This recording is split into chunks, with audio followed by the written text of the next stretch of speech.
from Wrigley Field on a late Friday afternoon. We'll get your weekend off to an early start with Chicago Cubs baseball on WGN Sports. The NL West leading Dodgers, they're red hot. They're here. It's game 2 of a 4-game weekend set, and we welcome Cub fans from all over the country watching on WGN America, America's home for baseball.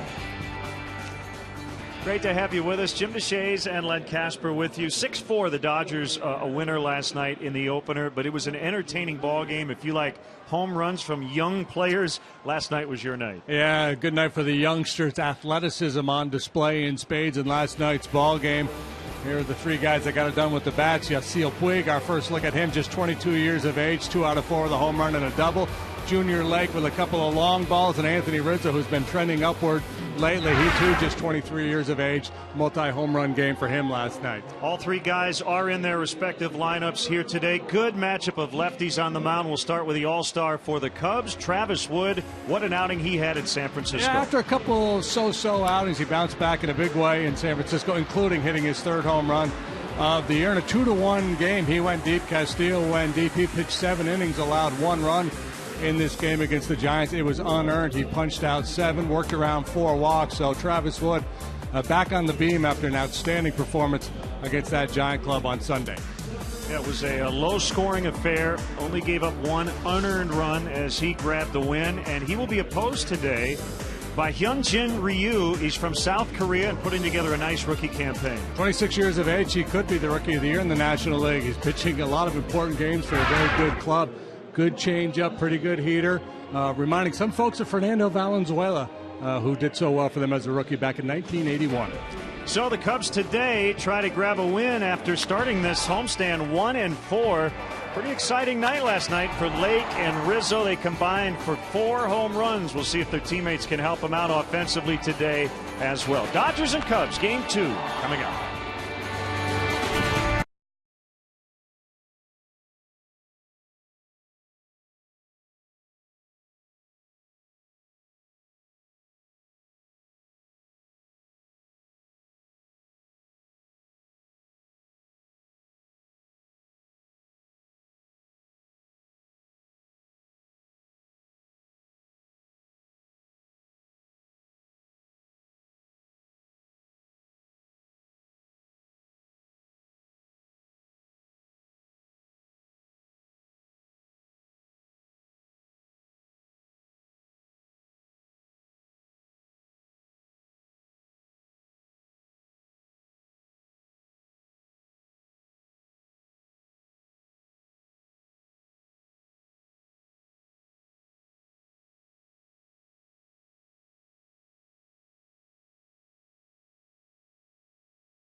Baseball brought to you by Bud Light Music First. It's the sound of history being made. Here we go. Honda. Visit your local Honda dealer or go to shophonda.com for current offers. And by AT&T. Find out what's possible with products and services from AT&T. Rethink possible. Cubs baseball in beautiful high definition on WGN TV is brought to you by Xfinity, your home for the most live sports. Today's game is available in Spanish on your SAP audio setting, provided by WRTO La Tremenda, Chicago's Spanish language sports leader. Let's check out the Dodgers starting lineup. They've won 28 of their last 35, including 11 in a row on the road. Mark Ellis is going to lead off in for Carl Crawford against the lefty. A 12-game hitting streak for him. Nick Punto in for Hanley Ramirez at short. Adrian Gonzalez at first. Yasiel Puig will clean up. Scott Van Slyke gets his second straight start. Today he's in left. Andre Ethier doesn't play center a lot, but he's in there today with Matt Kemp on the DL. A.J. Ellis at catcher. Juan Uribe at third, and Ryu does a nice job at the plate. Let's take a look at the Cubs defensively this afternoon. It's brought to you by Toyota. Let's go places. Let's go to the outfield. You'll find Lake DeJesus and Gillespie covering left, center, and right. Third to first we go Ransom, Castro, Barney, Rizzo. But Barney made a heck of a play last night up the middle. Wellington Castillo behind the plate for Travis Wood. Picked up his 7th win last time out. He's 7-7 with a 2.79 ERA. This is his 22nd start. League hitting just .207 against the talented left-hander. Get the umpires for you. Alan Porter joined the full-time Major League staff this year. He had spent 11 years in the minors. Pennsylvania native. And he gets the plate today. Gibson, Lane, and Wendelstedt on the bases. So Wood is ready, and his first pitch to Mark Ellis is a called strike, and we're underway. So Alan Porter was like a 4A umpire for a long time. Up and down. Now he's a big leaguer.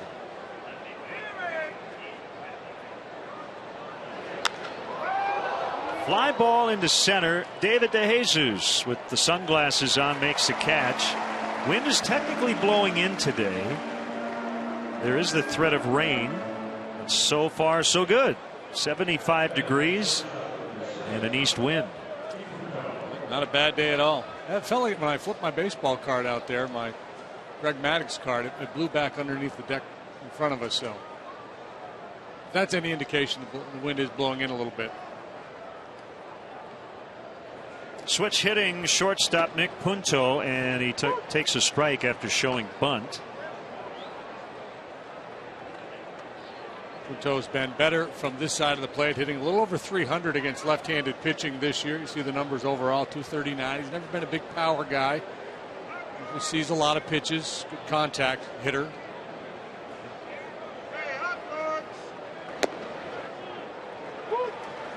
Well, that's a key pitch. If Travis can get that call today, that certainly won't hurt. 0-2. If he's got those right-handed hitters leaning out to cover that outside edge, he'll be able to time up inside. That one missed up and away. First time he's faced the Dodgers this year. In his career, 1-1 in 3 starts with a 6.48 earned run average.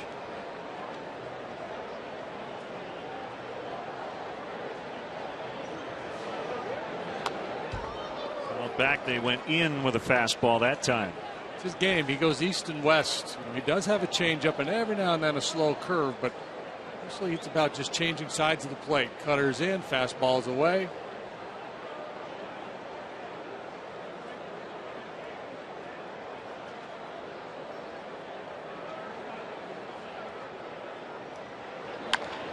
Line to the shortstop, Starlin Castro.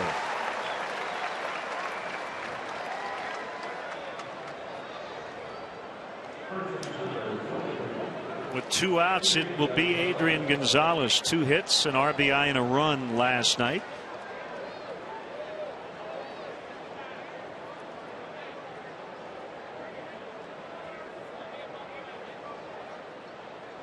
Adrian's brother, Edgar Gonzalez, currently playing at AAA Iowa for the Cubs. Hitting .321.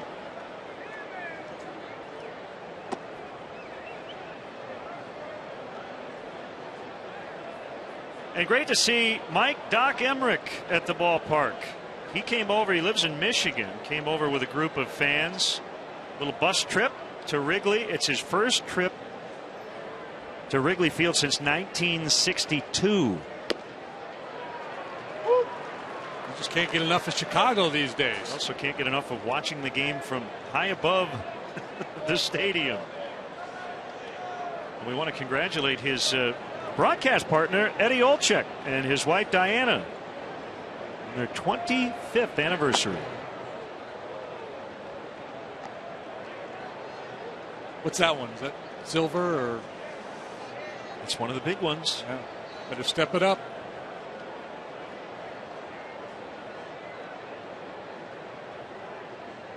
The 2-1 to Gonzalez, and he fouled that one back. Now 2-2. Left-handed hitters have had very little success against Travis Wood. How about a .169 for a batting average? 1 home run allowed all year to left-handed hitters by Wood.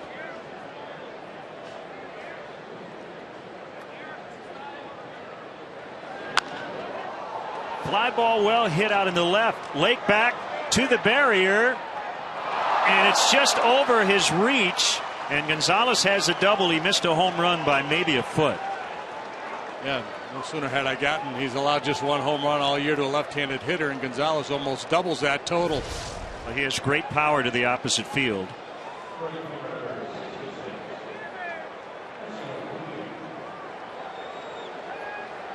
Junior up into the ivy. Kind of lost his footing a little bit as he tried to plant and get extended for that ball. Don't know if he would have been able to catch it or not. But a little awkward going into the wall. 2-out double for Gonzalez.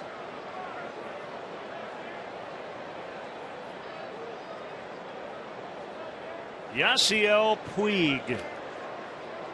There's 51 games in the big leagues.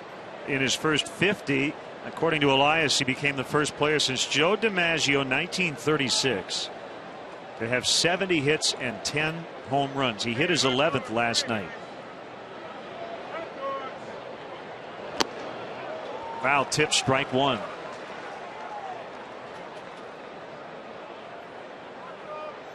Trying to go in with a cut fastball there, and they left it out over the plate. He's really good middle away. He covers the outside part of the plate. You have to go hard in on him.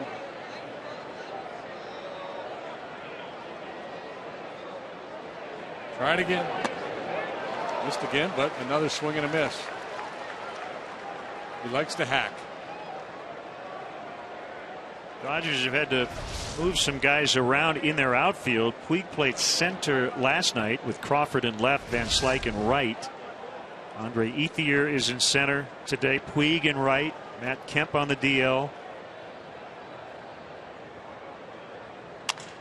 Broke his bat, but it's going to drop down for a hit, and the Dodgers are going to grab the lead. Back-to-back 2-out hits here in the opening inning. Just muscled out there in the left by Puig, and it's 1-0. Puig intent on swinging at everything his first AB, and it pays off. And they did get in on him. Breaks his bat, but strong enough to deliver the RBI single, and he's really important in this lineup today. With Matt Kemp on the DL, Hanley Ramirez getting the day off, Puig becomes the big right-handed bat, best option for Don Mattingly this afternoon.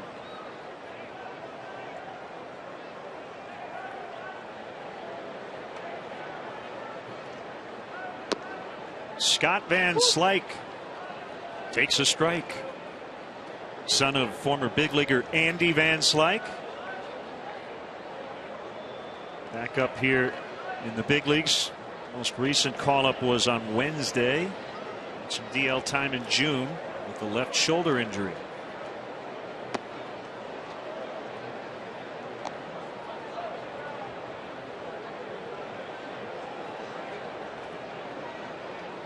This is pretty much always the case on Fridays. This is the only matinee in baseball. Everything else is under the lights.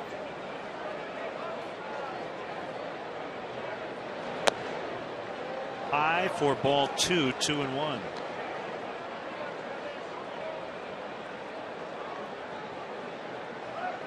It's like big, strong kid with power. This is what he's done against lefties this year. Half of his home runs. 895 OPS. That's good. Better than good.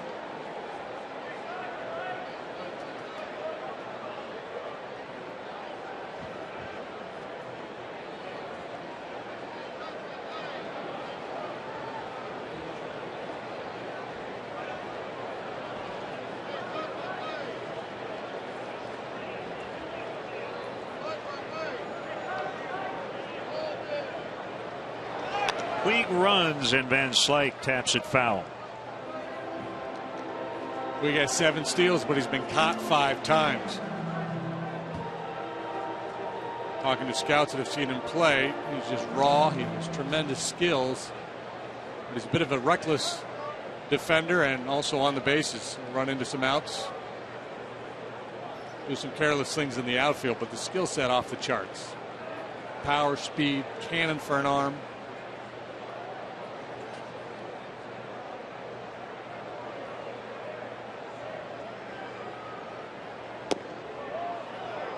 He'll be going now 3-2 with 2 outs.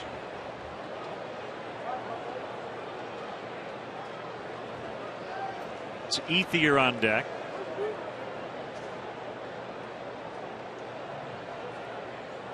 Rizzo will play behind Puig. I'll go way off the line. There's ball 4. 2 quick outs, but double single walk now, and Ethier with the chance.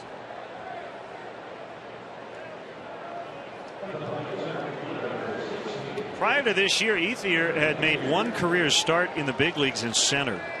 Most of his time has come in right. This is already his 38th start in center. Played there's some in college at Arizona State.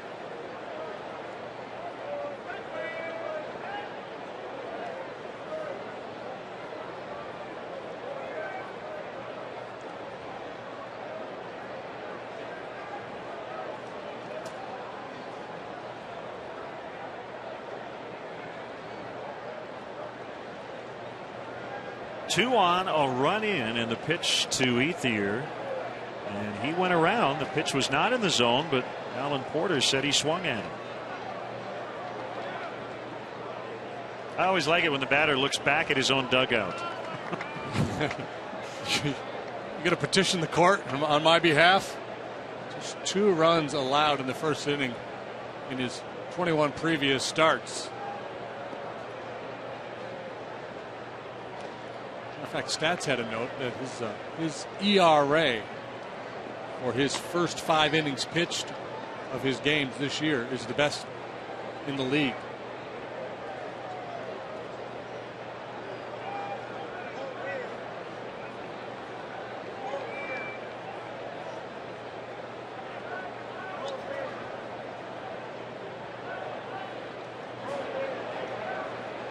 One hit in the air to center.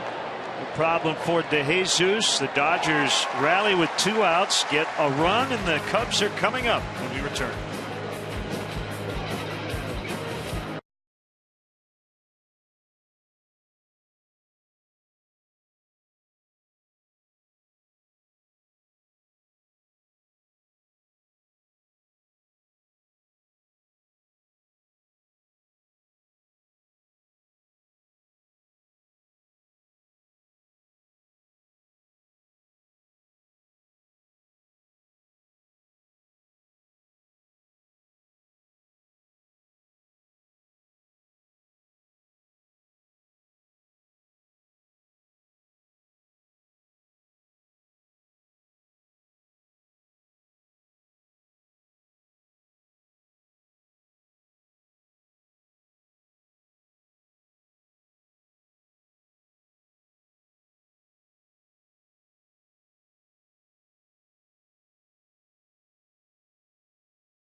Tonight as we check out their Toyota batting order, brought to you by Toyota. Let's go places. DeJesus, Lake, and Rizzo. Anthony's had a very good week here at Wrigley.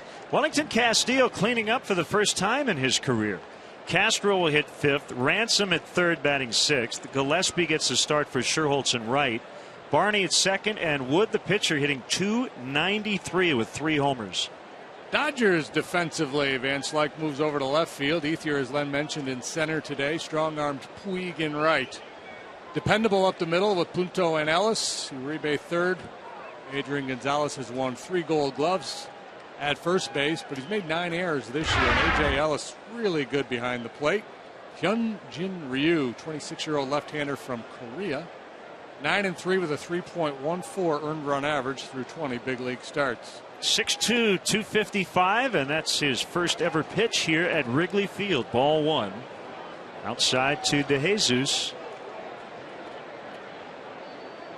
Pitch at 90 to 91. He can get to 93 and 4, but he'll sit right around 90, 91.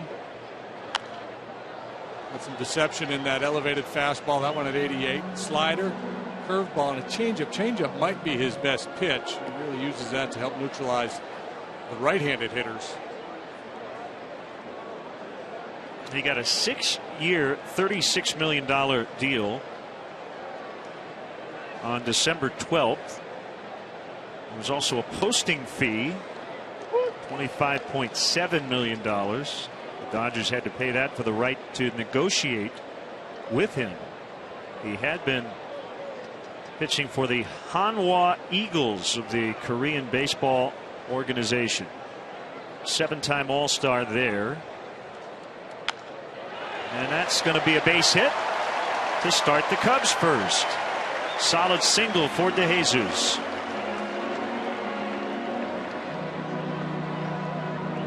So whenever you have an intriguing left-handed rookie in the Dodger rotation, you got to go back to 1981, right? Fernando Valenzuela, Fernando Mania. Yeah, 1980, late in the year, he had a call-up, pitch pretty well, but nobody saw what was coming in 81. String of complete games, 8 shutouts in his rookie year. And you see some numbers. Highest winning percentage by a rookie starter. We're at the top of a pretty impressive list right now with Nomo, Belcher, Valenzuela, and Sutcliffe. Gets it to the plate quickly, and Lake swings and misses.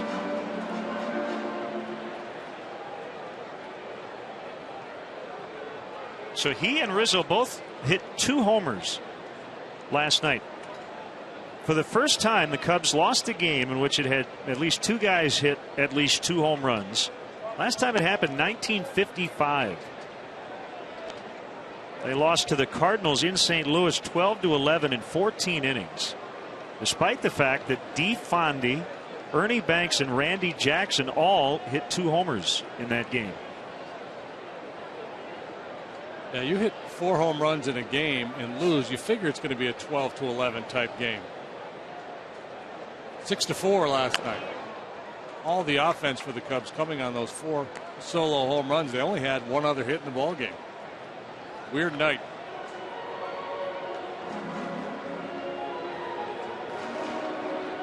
Lake also made a great catch, banging up against the sidewall in left late in the ball game.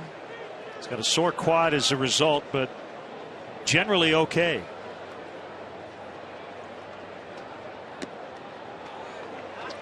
You could see is going to be very difficult to try to steal on. He's so quick to home plate. Here's the play in left field Len was talking about. Giving up the body hard into the wall. One of several outstanding defensive plays in the game last night.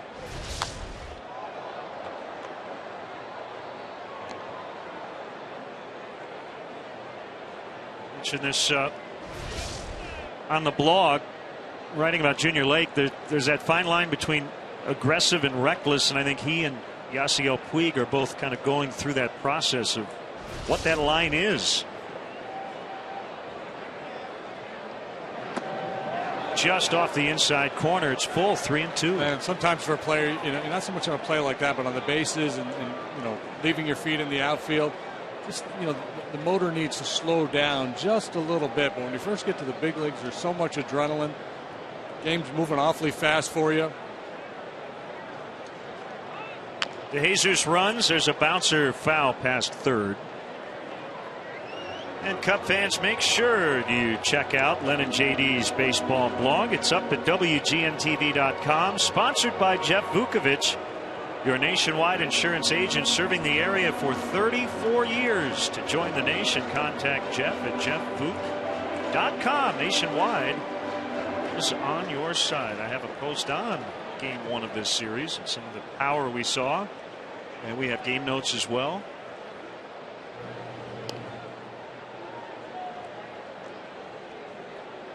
Ryu, 98-52 in his career in Korea. Did not spend any time in the minor leagues here. First Korean player to do that, go from Korean professional baseball to the big leagues.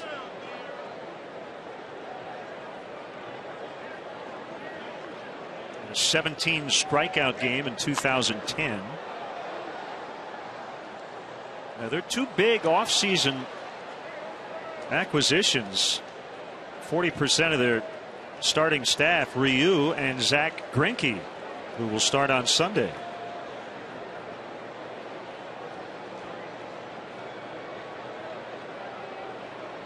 So Ryu fans here at Wrigley.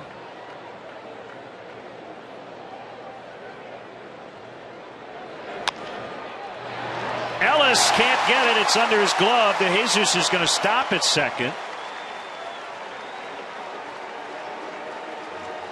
And the Cubs have it going here in the first inning. 2 on, nobody out. Ellis had thoughts of catching that ball, spinning and firing to second to cut off DeJesus here, keep him out of scoring position. And in so doing, he overplayed the ball and got nothing. Ellis, typically very sure-handed, very dependable out there at second base. Oh, now everything's coming apart. Glasses are breaking, and it's just things aren't going well at all right now. Still waiting on a scoring decision as Rizzo will dig in.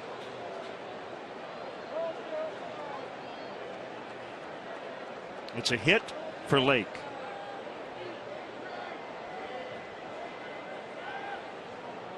So Ryu wearing 99. I want to say Manny Ramirez was the last Dodger to wear 99.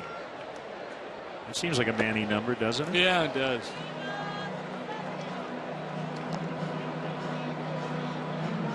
Got a lot of luck the Dodgers have in the Pacific. Cheno Park, Hideo Nomo.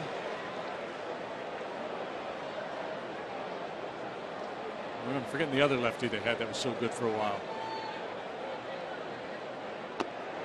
Here's a strike, and it's 1-1. I thought you were going to say LA's had good success with number 99, Wayne Gretzky. That worked out pretty good. Yeah.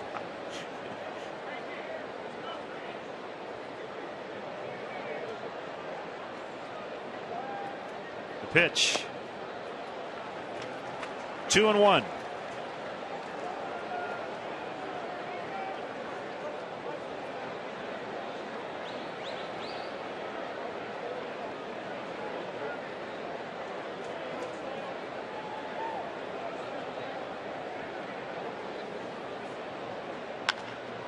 Double play ball. Punto, Ellis, Gonzalez. 6-4-3. DeJesus at third, but now 2 outs. Well, nice turn there by Ellis under pressure from a hustling Junior Lake. But after the miscue on the previous one, he was not going to let this opportunity get away. Punto gets it to him quickly. He turns and fires. Steps behind the bag to get a little protection and gets his double play.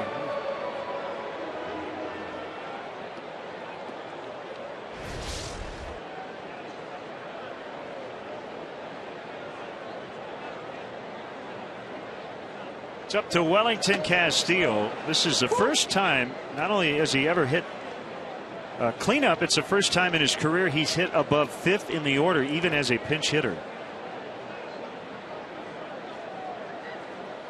He's had to kind of mix and match in this spot after the trade of Alfonso Soriano to the Yankees.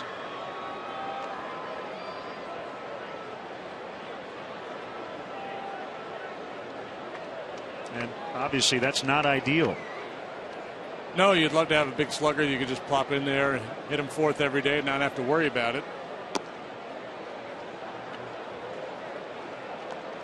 Navarro's taking some turns there. Likes Rizzo in the 3-hole.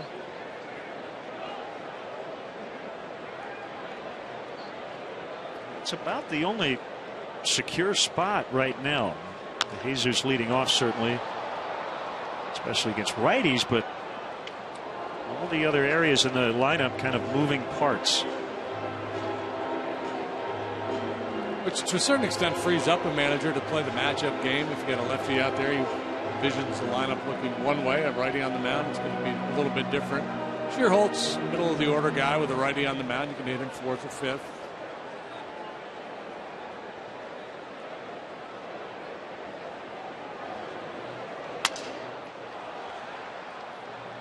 Punto throws out Castillo, and Ryu gets out of it. 2 on, nobody out, and the Cubs can't score. 1-0 Dodgers.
Dale Swain, log on to WGNTV.com right now and click on the WGN Sports Game Zone banner to connect to all the up-to-the-minute stats and information while you're watching at home. Game Zone is sponsored by the Great Escape Pools, patio sets, play sets, hot tubs, and more. 1-0 Dodgers as we get into the second inning. Oh, it's a big hockey day here. Doc Emmerich and Dennis Savard.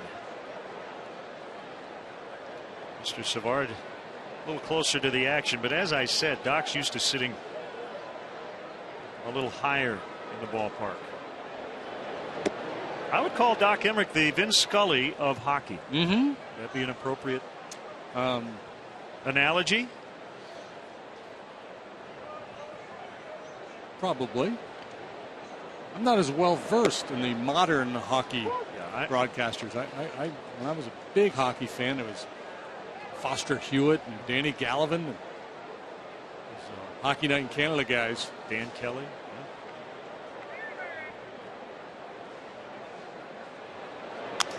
Yeah. Ellis shatters his bat, and he'll be retired 3-1. We've had, I want to say, at least 3 broken bats here in the first couple of innings. Week broke his. Castillo. And now A.J. Ellis. Well, and I talked about Wood last inning. You know, his game, it's in and out. You know, catch you down towards the end of the barrel, or get it in on your hands a little bit, as was the case here. The hitter makes contact somewhere between the label and his thumbs. Generally, good things are not going to happen for him.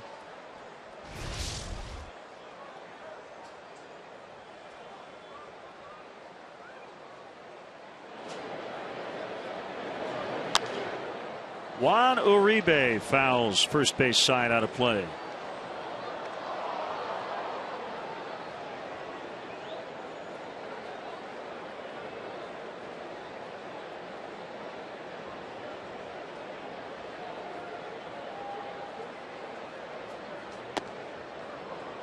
just missed. It's a pitch Wood got in the first inning, but doesn't get that call here. It's 1-1. Cubs have gotten great work from their starters lately. Collective 194 earned run average their last 7 games.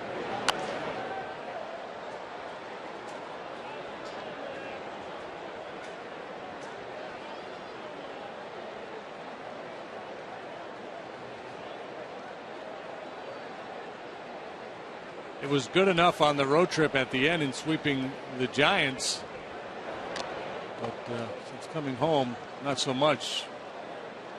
Losing 3 out of 4 to the Brewers, and then last night losing the first game of this 4-game set to the Dodgers. Uribe, a big part of the 05 White Sox. Won the World Series. A couple of big defensive plays in Game 4. He could pick it. Very sure-handed down there at third base.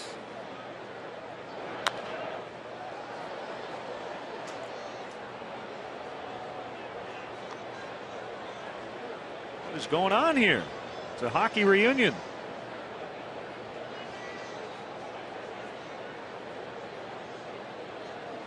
They're moving to Brooklyn. Are they? Going to be the Brooklyn Islanders? I don't know. Well, it is part of Long Island technically, as Uribe strikes out.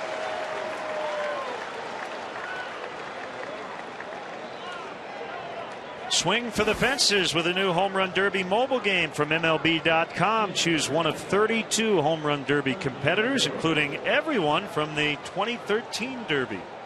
Available on iPhone and iPad and select Android devices. Download MLB.com's Home Run Derby game for free today. Ryu fouls off. Healthy hack. So you got a couple of lefties batting right-handed, both well over 200.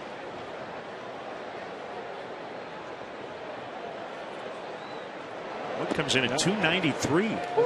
Further bolsters my argument that guys that throw with one hand and bat with the other are good athletes.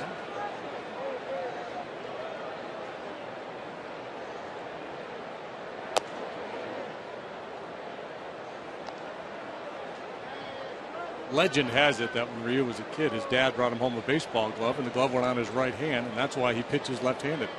Actually did everything right-handed until that point. This ball will be charged by Ransom. The throw to first in time to end the inning. We go to the bottom of the second. It's 1-0 Dodgers.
Tom really appreciates being on that major league scene after all those years in the minors. Well hit, deep to left by Cruz. Back.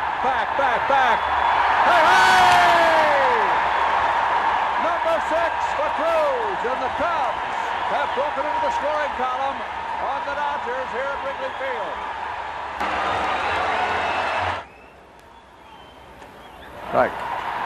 Strike 3. It's our AT&T Uverse replay. Jack Brickhouse on the call. Fernando Mania didn't, unfortunately for him, extend to Wrigley Field in his Chicago debut. The Cubs knocked him around June 6th of '81.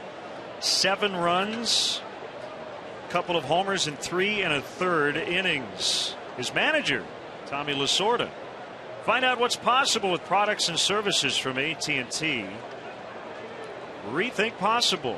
What a start to that year for Fernando. Now his big league debut actually came in 1980. 10 relief appearances. He gave up 0 earned runs to start his career, but as a starter in '81, JD, his first 8 starts he went 9 innings. 7 of those starts were complete games, and he won all 8.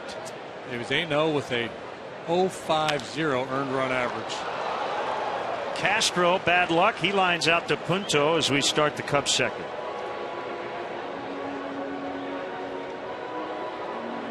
Fernando with that signature delivery, casting the eyes skyward.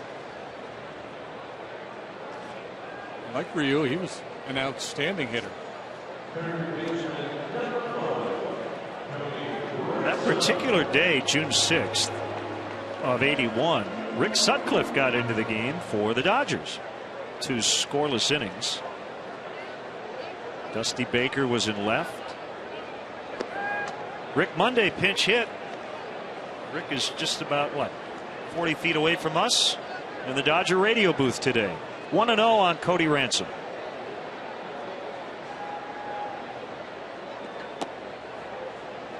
Just outside, 2 balls, no strikes.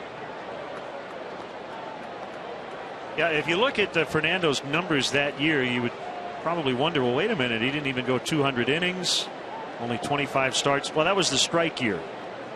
That's why the numbers were down in terms of accumulating innings. 285 innings the year after that. Rookie of the year and Cy Young, right? First to do it, I believe. He could hit too. He won the Silver Slugger. Swing and a miss on the change. 2-2.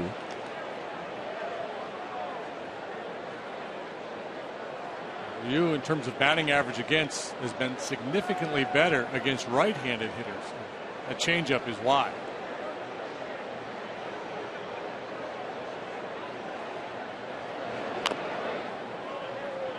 Cody's been scuffling 1 out of 26 since the All-Star break.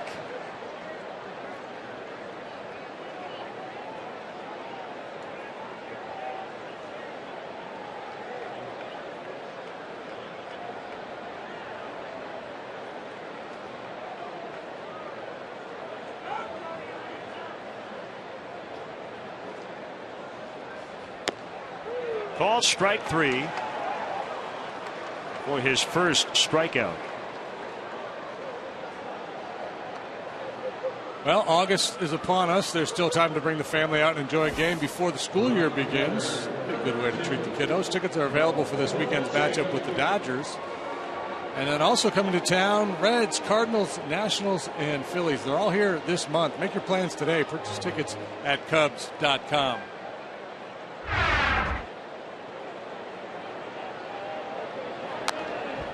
Cole Gillespie fouls. The only current Cub with previous at-bats against Ryu. Those came earlier this year when he was with the Giants briefly.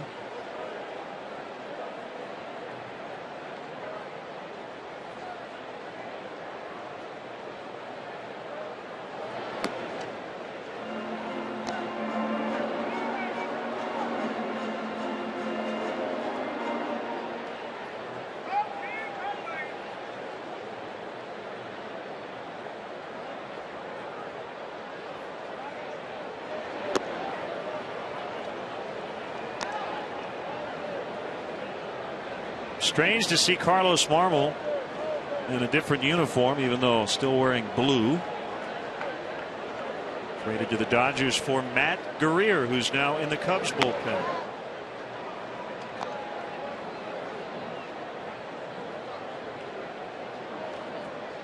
Carlos, after signing with the Dodgers, spent a little time in the minor leagues.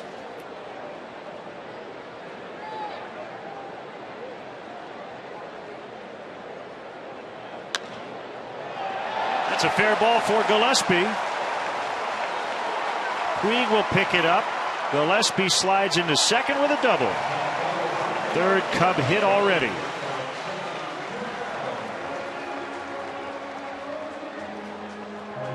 It's about the only place you could go with that pitch and find success. Good swing of the bat by Cole Gillespie. See where else is set up, down and away, and this fastball down around the knees, outside part of the plate. Pretty stroke. Off-field double for Gillespie.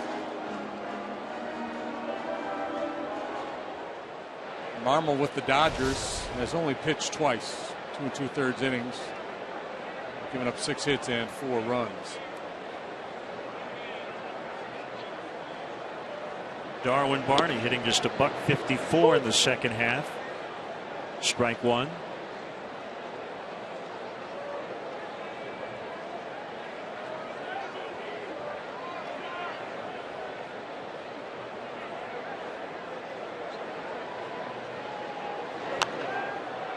Foul pop back to the seats.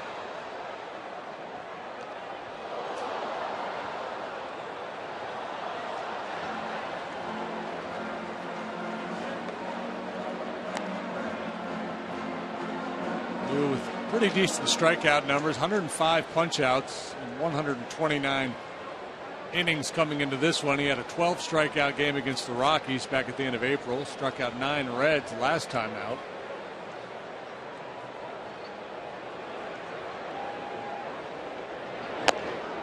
Very accomplished on the international circuit as an Olympic gold medal. South Korea, a surprising win over Cuba to win the gold in 2008. He went 8 1/3 in the championship game win. I wonder if Puig was on that Cuban team. Would have been awfully young. I would have been 17 probably. So maybe not. Ryu won a silver medal with Team Korea at the 2009 World Baseball Classic.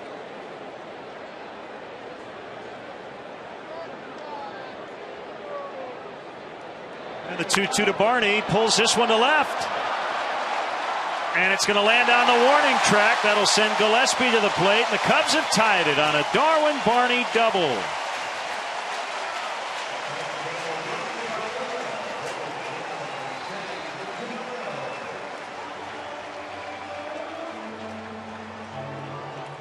Like the Dodger uprising in the first, this one starts with 2 outs and nobody on. Double-double. Gillespie into one corner. Barney picks the other. Hanging breaking ball from Ryu. Kind of what you expect as a pitcher when you float that breaking ball up there. Good swing. Tie game.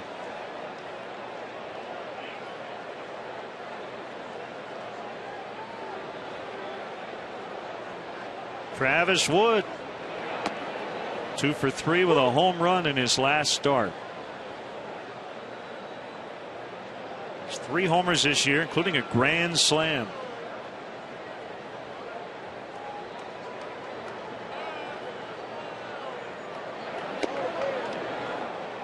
Oh, 2.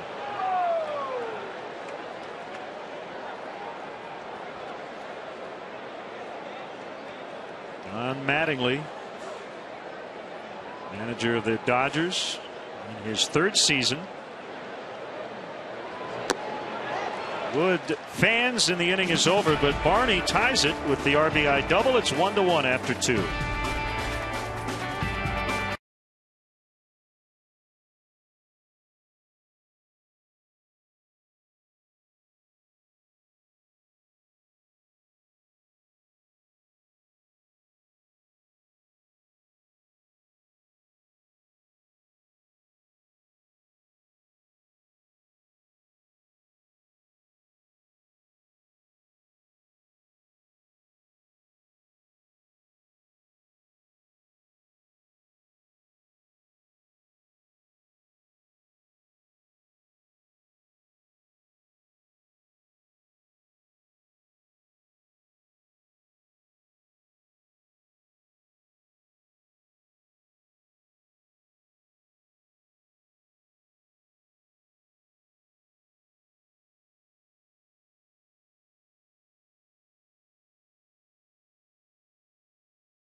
Westfall Chevrolet for its support of the Oswego baseball and softball. Ron Westfall Chevrolet and your Chicago Land and Northwest Indiana dealers support over 30,000 young ball players in their communities through the Chevy Youth Baseball Program. Since 2010, the Chicago area Chevy dealers have been providing these local youth leagues, equipment kits, instructional clinics, and much needed financial support.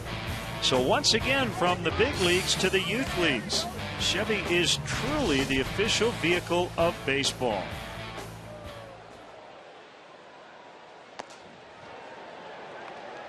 Good to see Davey Lopes back here at Wrigley Field, first base coach of the Dodgers, as Travis Wood will face the top of the order for LA for the second time. Fantastic base running instructor. He sprinted more than he loped. Good base stealer with power. Garvey, Lopes, Russell, Say. Pretty good infield. Together a long time. Yeager behind the plate.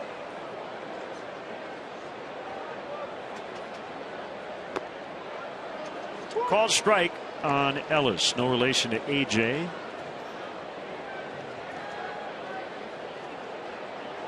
Dodgers hitting .291 since July 1st, leading the majors. Their pitching staff's .258 ERA since July 1st, leading the National League. Not a big surprise considering they've barely lost since July 1st.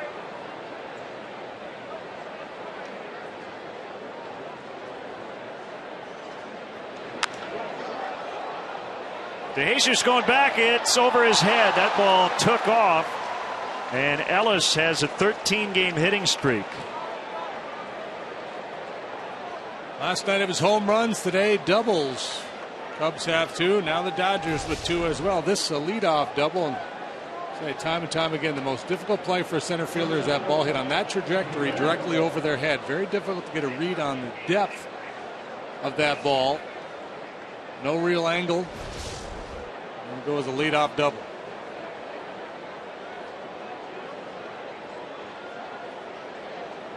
Corner men in against Punto. Shows bunt and looks at ball one. I mentioned Punto hitting over 300 right-handed this year. If you look at his career splits in terms of the OPS, pretty close both sides. He's been patient this year, leading the league in pitches per plate appearance. 1-1. Got a very right field centric approach here. First showing bunt and then keeping the hands in there, trying to shoot that ball the other way.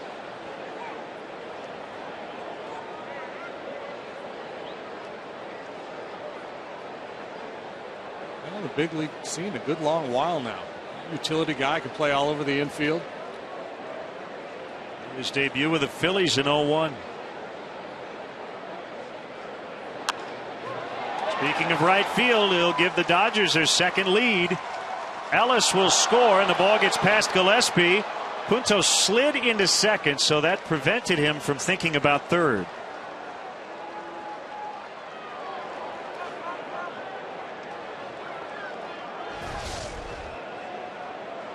Yeah, and this is why, if I'm Don Mattingly, I'd much rather have him swinging the bat than bunt. He showed bunt early, but go ahead and take a shot the other way.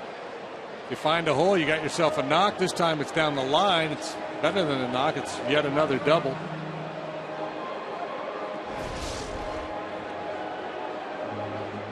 That kind of approach, boy, you love to have that kind of a hitter in the 2-hole. Take a pitch or two, let a guy who can run, steal a base, hit behind a base runner.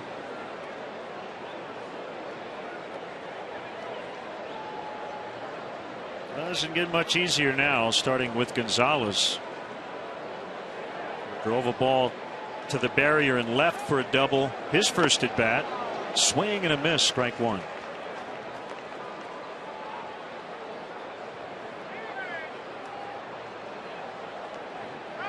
(13-13) in April. It was in May when it started to get a little ugly out there in LA. People were calling for Don Mattingly's head. They're going to want him to be manager of the year because of what June and July has brought. Deep center. De Jesus trying to get behind it. Punto tags, and he will get to third on the fly out by Gonzalez. Yeah, it would not be correct to say the Dodgers got off to a bad start, because they didn't. They actually went 7-4 through their first 11. But then were 15 under over their next 61 games before this big run. 28 out of 35. And it got a whole lot better when this guy came to the big leagues and Hanley Ramirez got off the DL. Since June 21st, they've picked up 13 games in the standings. 9.5 out to 3.5 up. Infield in against Puig.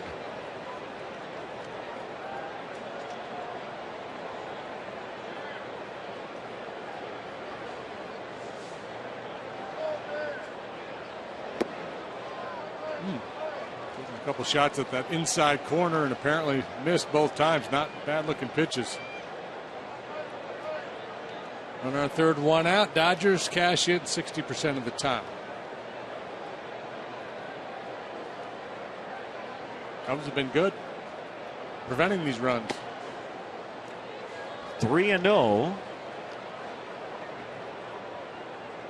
And Slike on deck.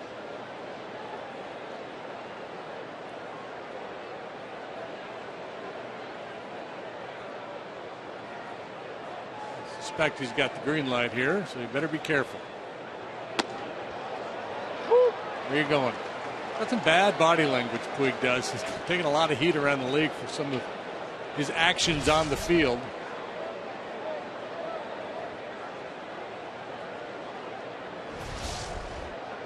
Oh, right down the middle. 3-2.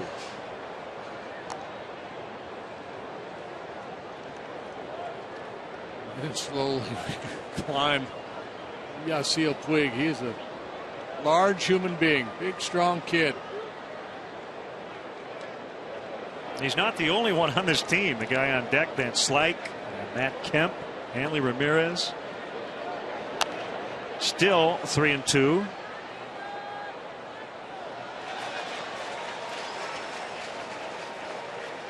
The way he started to walk on that 3-0 pitch, I imagine that got Travis Wood's attention. You know, his body language was basically saying, "Yeah, you're not going to throw me a strike."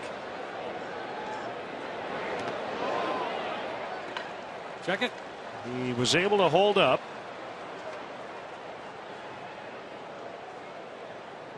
Second walk issued by Wood.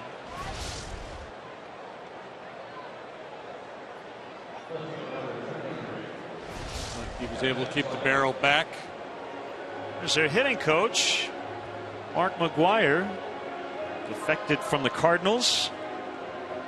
He's from Southern California originally.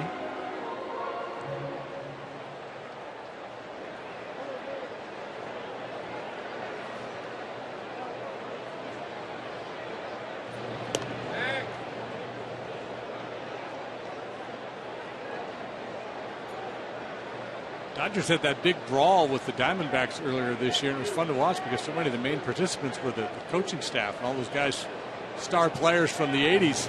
It's like a reunion. McGuire and Matt Williams, nose to nose. Wasn't their first brawl. They got into it with the Padres as well. Zach Greinke right in the middle of both of them.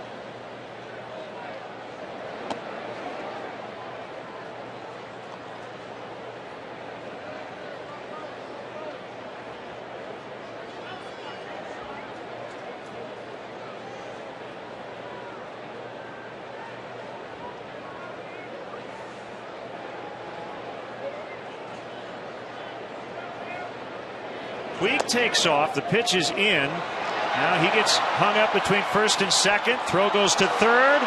Now to the plate. Out. So they get Punto as the Dodgers were trying to steal a run there.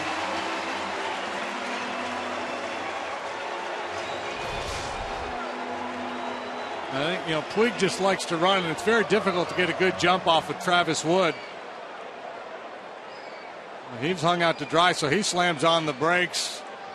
Punto tries to make the best of a bad situation, but well executed by the Cubs. And they nail him at home plate.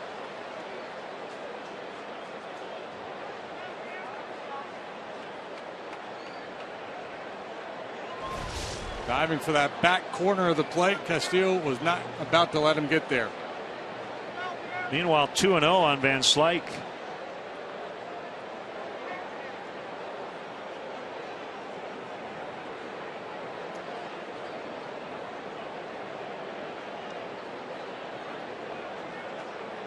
Not a bad idea by Punto, because at that point, if you don't go and Puig's out,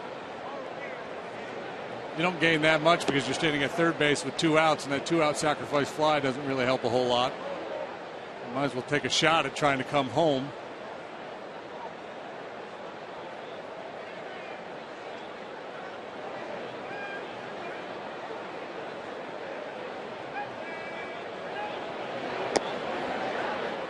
Three balls and a strike.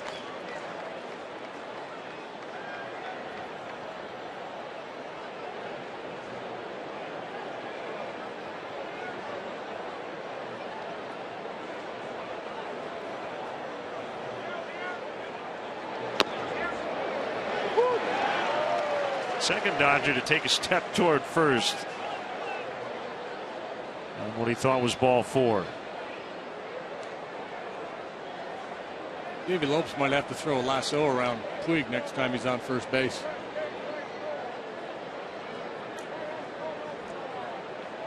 I doubt that Davey could hold him back.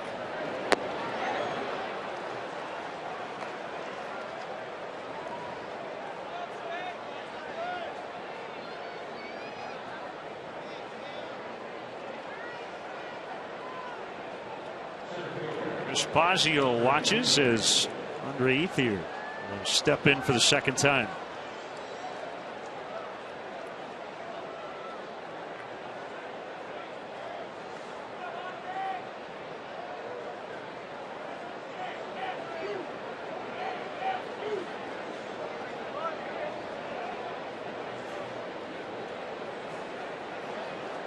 Wood has a side from Castillo. Here's the pitch. Wide for ball 1. This Russin pitched last night, so back-to-back lefties for the Cubs in this series. Last night, Ethier took a seat. Today, it's Carl Crawford, another left-handed hitter, getting a rest. Crawford was in the lineup last night.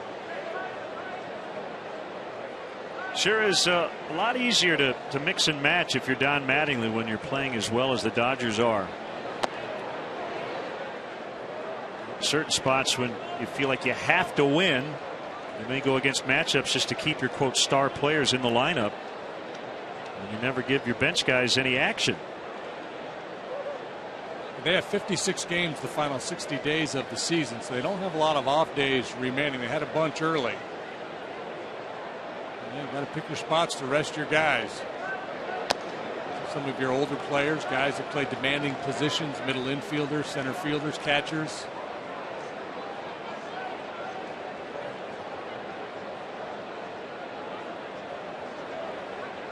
They were without Hanley Ramirez the first 2 months. Puig didn't come to the big leagues until right around that time, early June.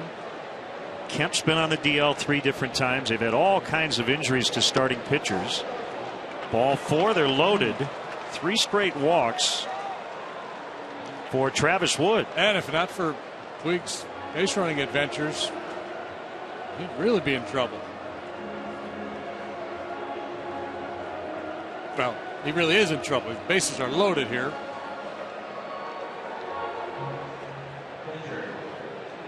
A.J. Ellis in the 7th spot. Uribe hitting 8th. So it's a pretty deep lineup. I'm not going to mistake A.J. Ellis for Joe Mauer. Pretty good hitter. Pretty good RBI guy. Also a very patient guy. Wood's got to throw him some strikes. Good start. Ellis, a late bloomer, didn't really get a full-time shot until he was in his 30s. He only played over 90 games once in the minors, despite being an on-base machine. He was seemingly a career backup even in the minor leagues, but here he is and has become a big part of this club.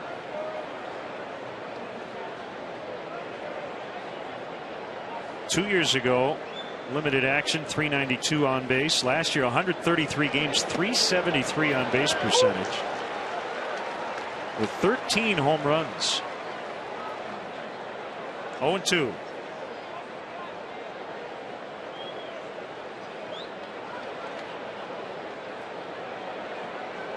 Good at throwing out would-be base stealers as well this season.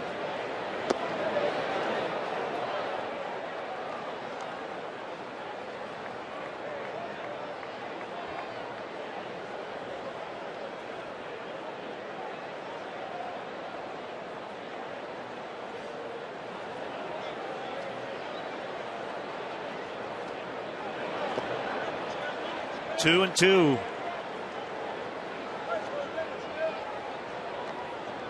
Some of that patience down in the count. A lot of hitters would have been at that one.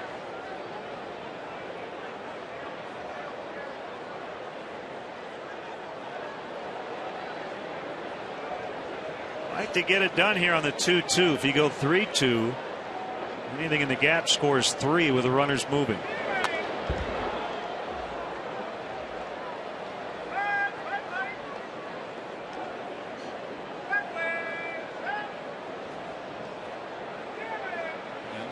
Gap he's most likely to hit is the right center gap. With his patient approach now with 2 strikes, he's going to try to let this ball get deep, so he's more likely to hit the ball to right center than left center if you hang him with breaking ball. And when that cutter in, he's working real hard to try to keep his hands inside the ball. Travis has had to labor here to get outs. Nearing 70 pitches, and we're only in the 3rd. Cutter in, see, he tries to pull the hands in and get the barrel there, but not quick enough to do it. Not in that instance, anyway.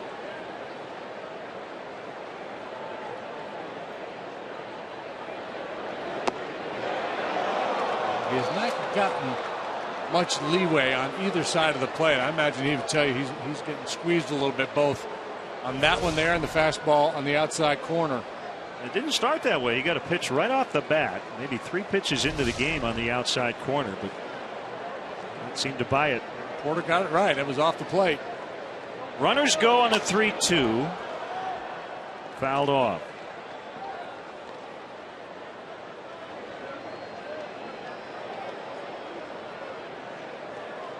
Jay Ellis, 11th in the league last year in on-base percentage.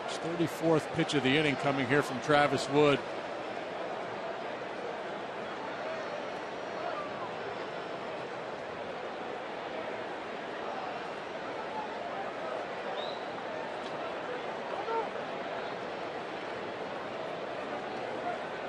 This is where some of the numbers situationally can really, I think, lie. I mean, not a huge sample size. Ellis just over 200 with the bases loaded, but he's been a really good at bat, and he draws the walk. Been a lot of conversation about clutch hitters here recently.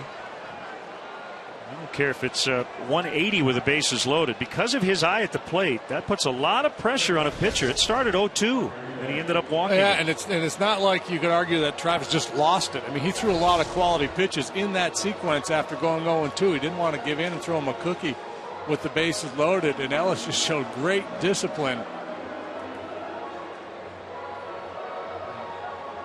Just a great approach. While we have a second, let's step aside and see what's coming up on WGN.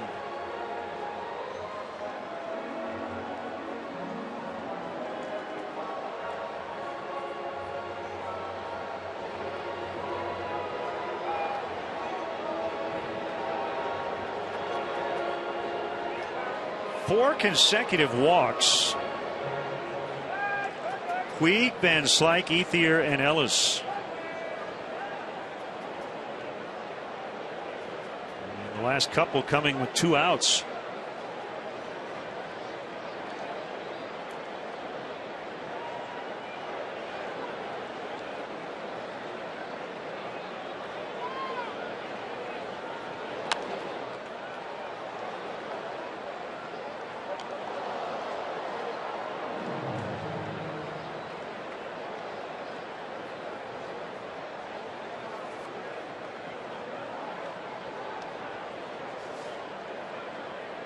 One strike on Uribe. In tight.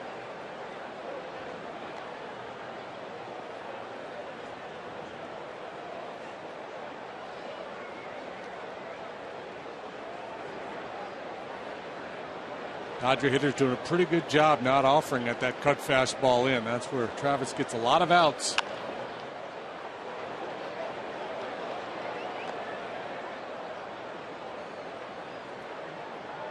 See Michael Bowden, some early bullpen action for the Cubs in the third.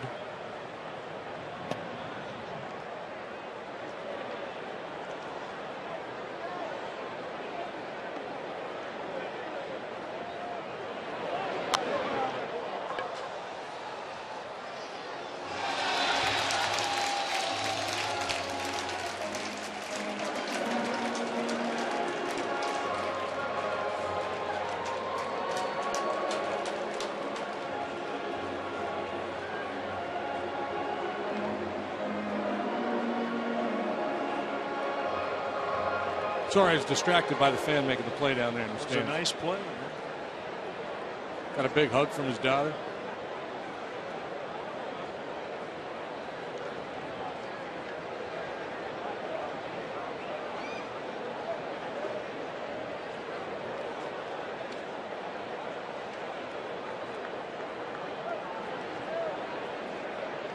One, two. It's the 39th pitch of the inning for Travis Wood. And Porter hearing from Chris Bosio now. Again, I'm not sure it's a strike, but on another day with another umpire, maybe. Again, Alan Porter, based on our pitch tracks, was right. Another 3-ball count.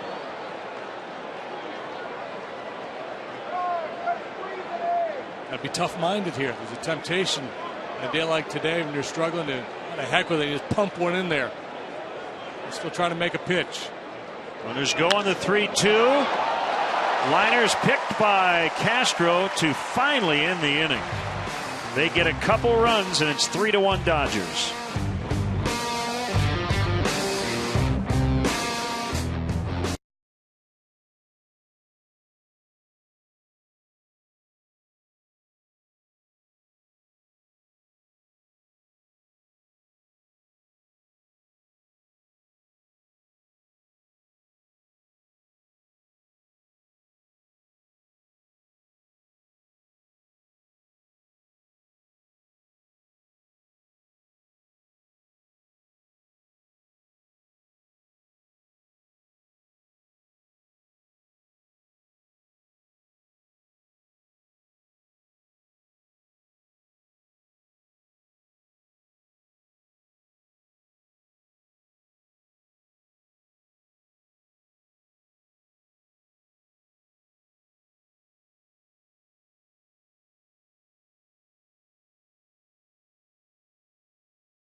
Just send a check for $1,000 to Jim DeShays. No, send a note with your name, age, and phone number to WGN at 2501 Bradley Place, Chicago, 60618.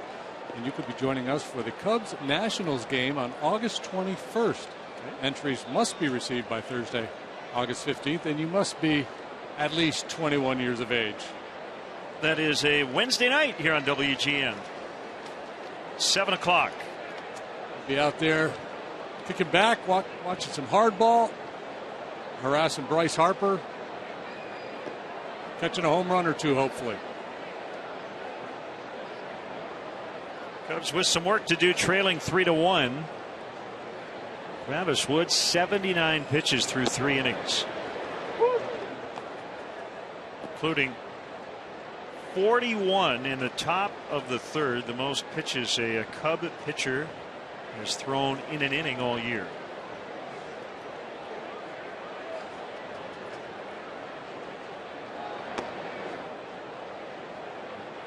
Able to avoid disaster by getting Uribe there to line out to short to end the inning. He'll start at the bottom of the order next and hang in there, get through 6. That would be a nice day.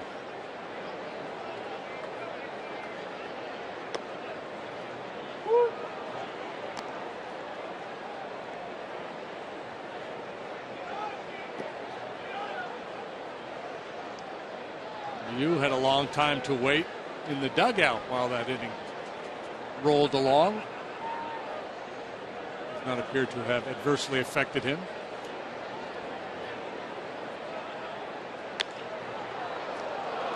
Liners caught by Gonzalez. As Jesus normally does, he squared it up.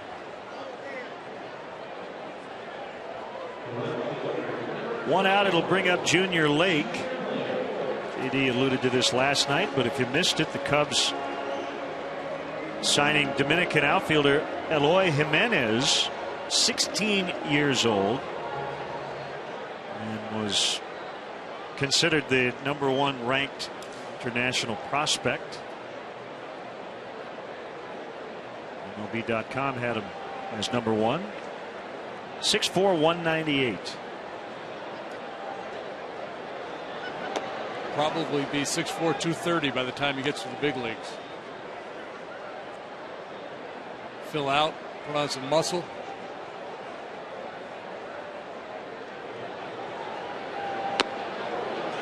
Swing and a miss on a change. Chris Bryant with a 7-game hitting streak starting to heat up at Boise. Keep an eye on right-hander Kyle Hendricks at AA Tennessee. 6 strong innings last night, 1 run allowed. He's 10-3 with a 1.85 earned run average.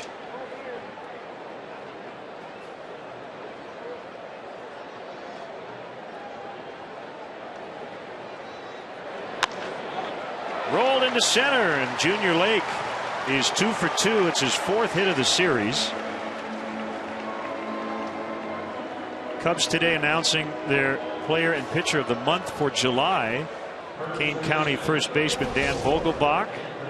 That's low A. And at AA Tennessee, Matt Lucen, who spent much of the year at high A Daytona. He's the pitcher of the month. No hitter on July 8th with Daytona.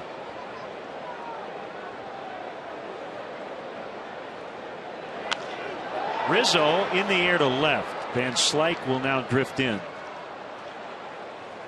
2 down. You can email us, Len and JD at Tribune.com. You can also follow us on Facebook and Twitter.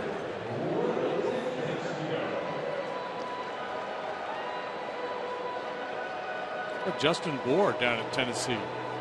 7 home runs in his last 13 games.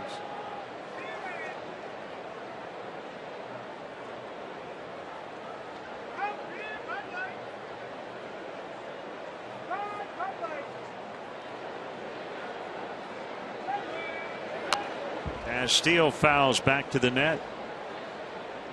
Congrats to the Jackie Robinson West Little League Chicago baseball team for winning the Illinois state title in Beardstown, Illinois. Nice shout out from Kevin Dennis and all the people of Beardstown. And they're now headed to the Great Lakes Regional tomorrow against Ohio. That's in Indianapolis. Isn't that where those ladies that had the investment club were from? They wrote the book, The Beardstown Ladies Investment. You're good.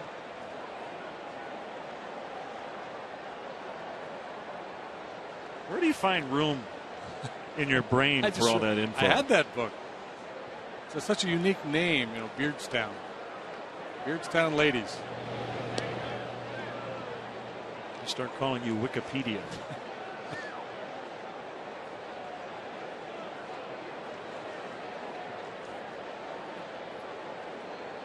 2 strikes, 2 outs.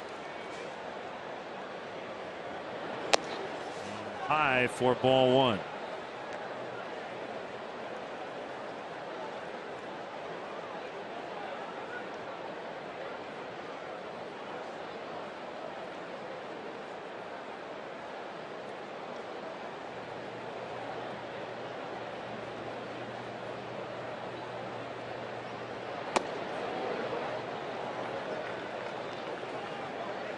Cubs will not have to face Clayton Kershaw this weekend. ERA is under 2.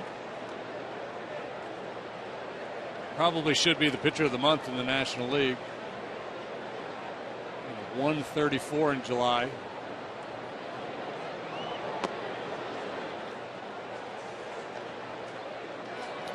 Sandy Koufax here this weekend. I saw him last night after the game. He looks like he could still pitch a shutout. He looked great. Yeah, he sure did. He's the last man to no-hit the Cubs. A perfect game in LA 1965. Swing and a miss, and the inning comes to an end. At the end of 3, it's the Dodgers 3 and the Cubs 1.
First, it's the sound of history being made.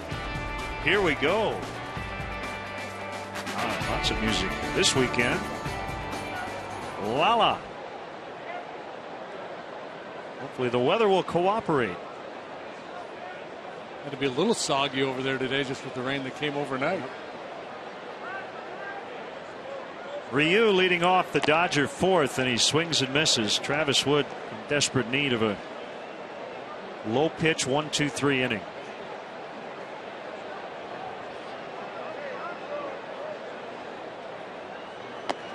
Normally you can count on that when you have the pitcher leading off, at least the one part of the 1-2-3, but Ryu's been pretty good this year.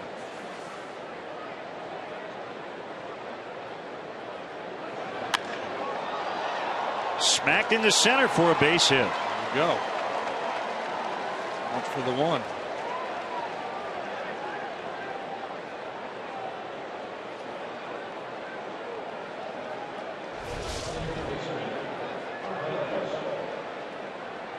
Command obviously has not been there for Travis today. A lot of borderline pitches where he did not get the call. That time, though, just up over the heart of the plate. The opposing pitcher up there. You're not trying to be too fine.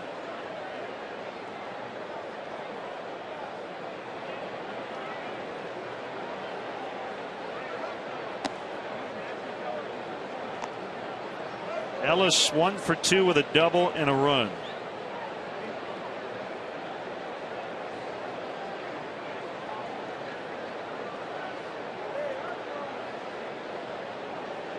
More athletic and rocky, Mark Ellis.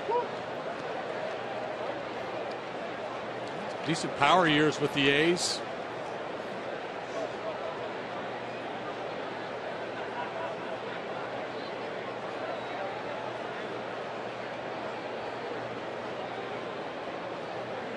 Mark Ellis is from Rapid City, South Dakota.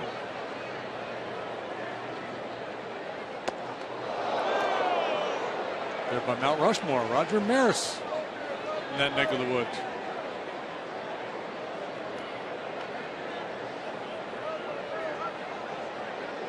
You ever been to Mount Rushmore? I have. It is awesome, isn't worth the trip.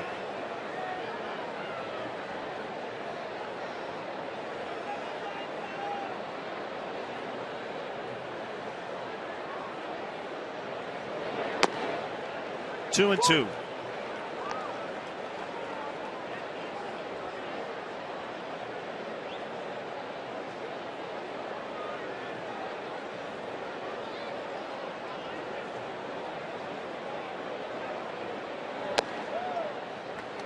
Another full count. Travis just having a lot of trouble getting outs early in counts. Deep breath as he tries to reset. Looks to me like he's trying to pick up the tempo, but sometimes when you do that, you end up hastening your delivery and misfire. Bowden was up earlier. Looks like somebody's going to jump back up now.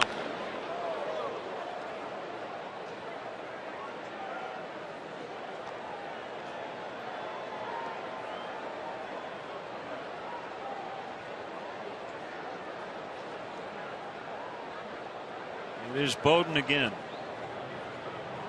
Talk a lot about pitch count. It's not always just the pitch count, but how many pitches you make under duress. Do you have a couple of real long innings?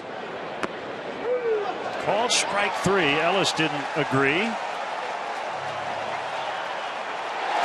He's out of the game, and he's going to get his money's worth now. Well, how ironic that it's a hitter that gets run from this game.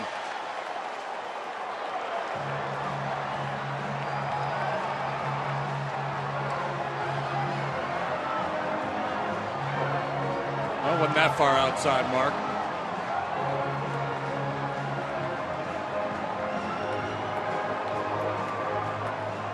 There goes Donnie.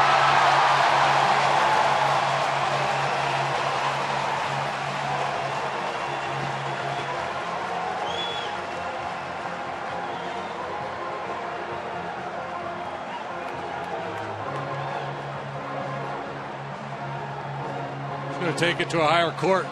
Talk to the crew chief, Jerry Lane. So wait a minute, don't go away. I'm not done with you either.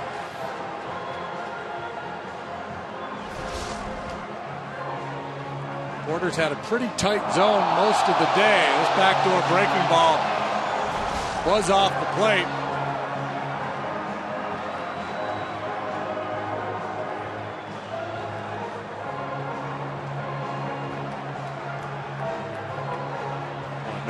Really upset with Alan Porter.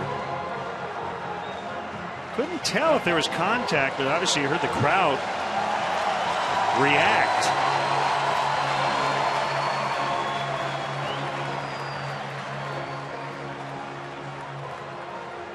Trey Hillman, the bench coach, will take over.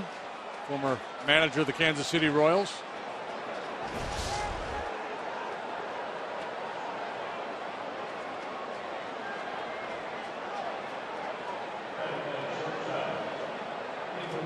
Pretty quick hook there by Porter. I thought. I'm not sure what Ellis said to him.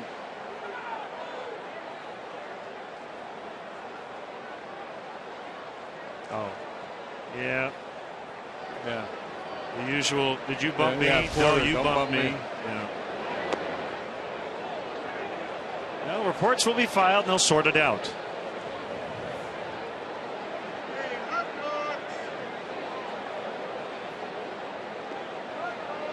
1-0 on Punto.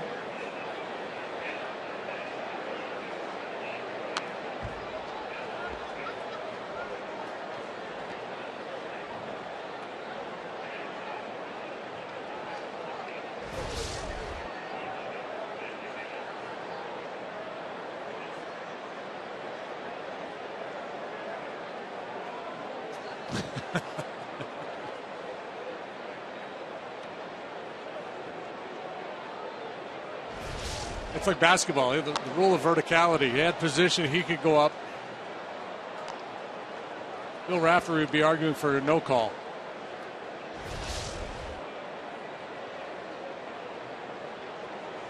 Well, I don't think Mattingly did anything there. Incidental at most. If anything, it looked like Porter kind of leaned in.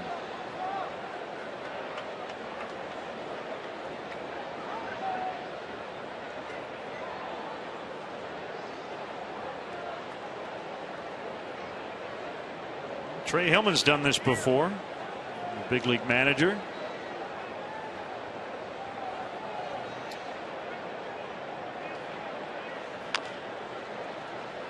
That is a fair ball. Going to be a tough play. Safe. Punto with an infield hit. Ryu now at second.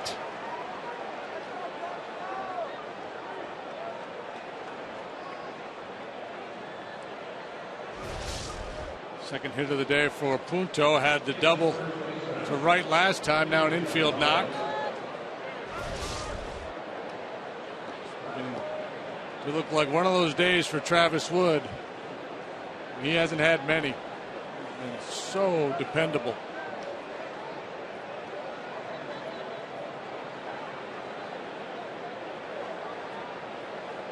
Shortest outing of the year, 5 2/3 inning.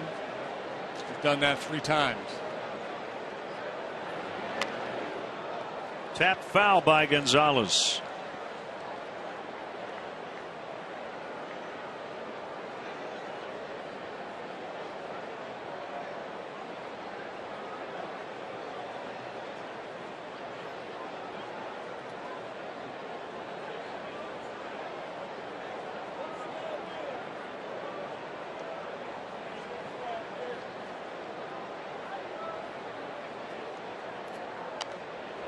Oh, and 2.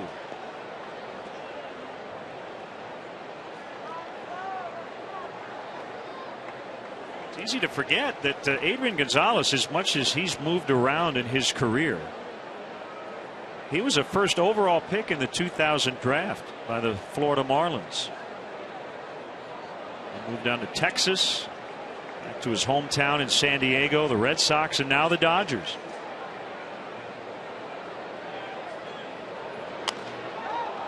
Jam shot floater out into center. Base hit. And overrun by DeJesus. Ryu's going to try to score. The throw to the plate is late.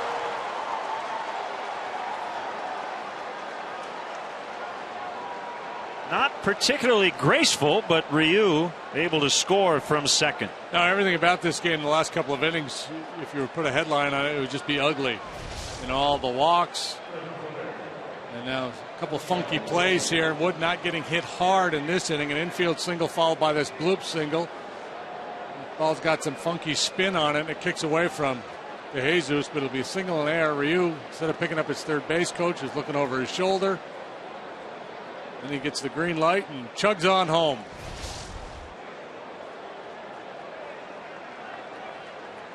So that will end Travis Wood's afternoon. Michael Bowden coming on in the fourth. 4-1 Dodgers.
to WrigleyvilleRooftops.com or call 773-248-ROOF. Michael Bowden pitched last night.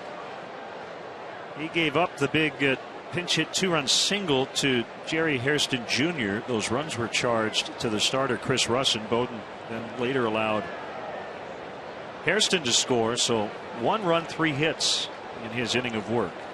So 17 pitches in that ball game. Got to find a way to come out here and compete and keep this one close. Shortest outing of the year by far for Travis Wood. His previous shortest outing, 5 2/3. He went just 3 1/3 today.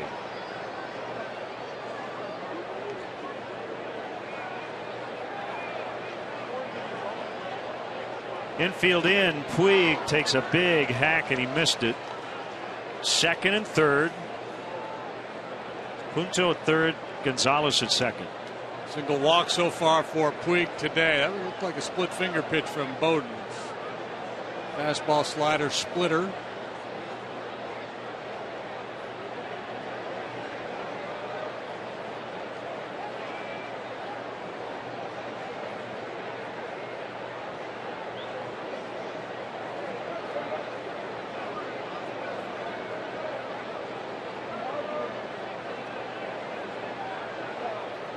Set at the belt.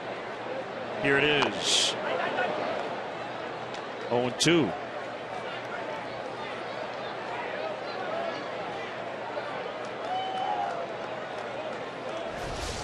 Continuing to try to pound Puig inside. Don't let the big guy get those big arms extended. 6'3", 245. He's 22 years old. He won't turn 23 until December. Pretty good linebacker. He just got hit on an 0-2 pitch.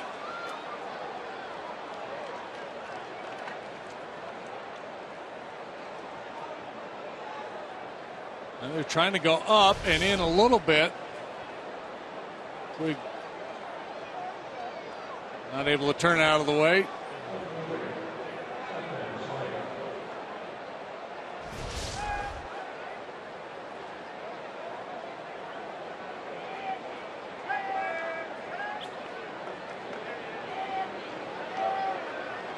Gibson having a chat with him, saying, hey, he's not hitting you at purpose.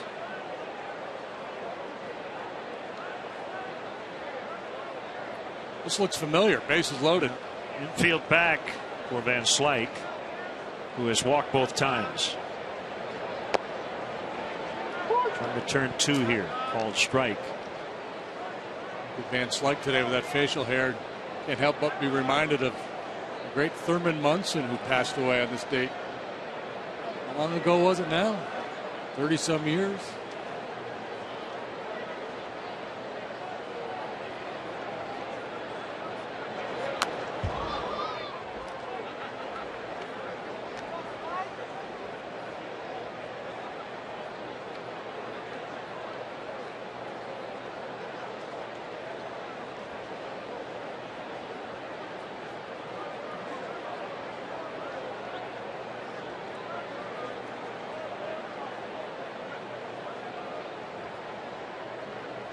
Double play would work nice. How's he going to try to get it? Ground ball, maybe splittered down and away. Fastball in on the hands.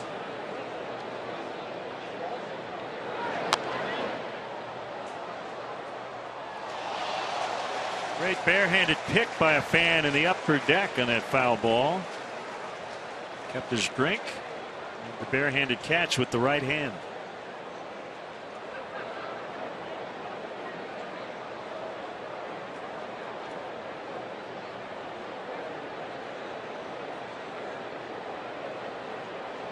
Still 2 strikes on Van Slyke.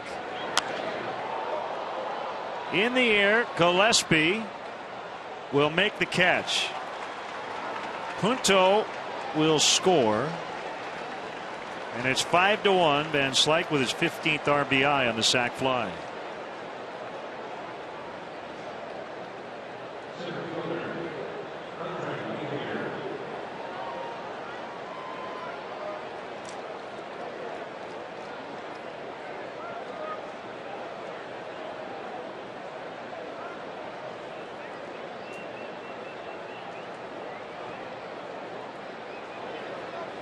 still not yet closed on Wood. Gonzalez reached while he was in the game. He is still on base at second. Now in a season of birdies and pars for Travis Wood, today a rare double bogey. One of those days.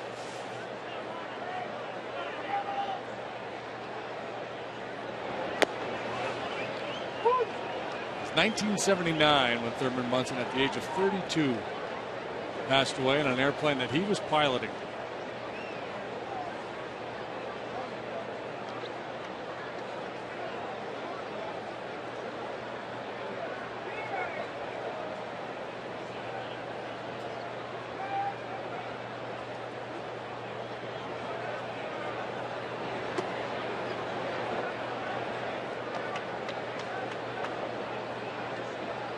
One and one to Ethier. Just a ton of traffic today for the Dodgers. Wood gave up 7 hits and he also walked 5. Bowden has hit a batter.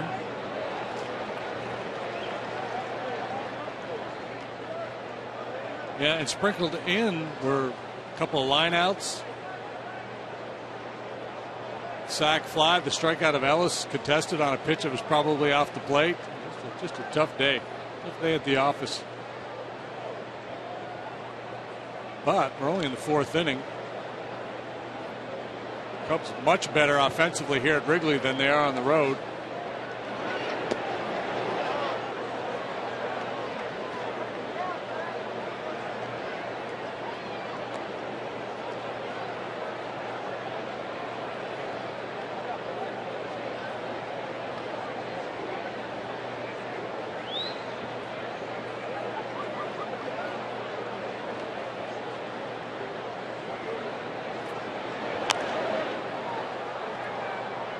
Still 2-2.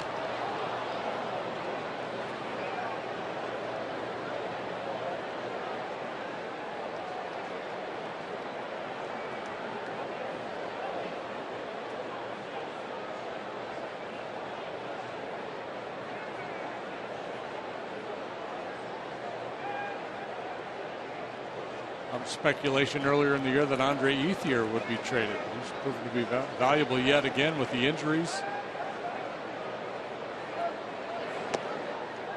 He's worked a full count. Well, you've got a talented club when you can't find at-bats for Andre Ethier.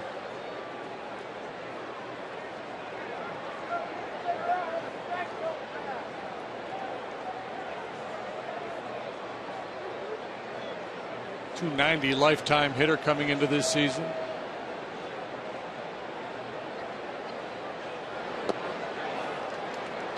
They are loaded again.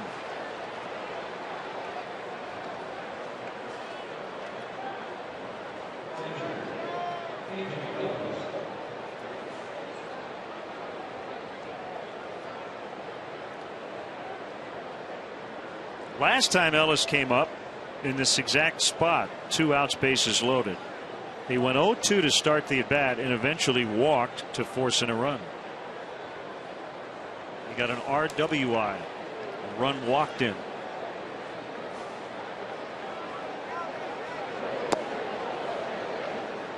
Where was it? Well, therein lies the hope for the Cubs. If they can be patient, they might be able to work some walks. Well, that's the irony of Mark Ellis getting kicked out of the game. I know. That's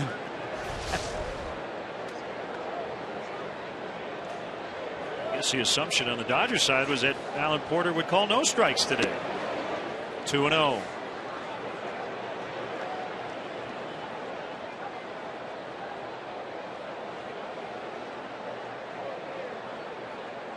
It does make for exciting baseball.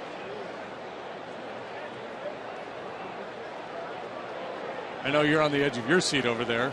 96 pitches and 3 1/3. Cubs pitchers have thrown over 100 already.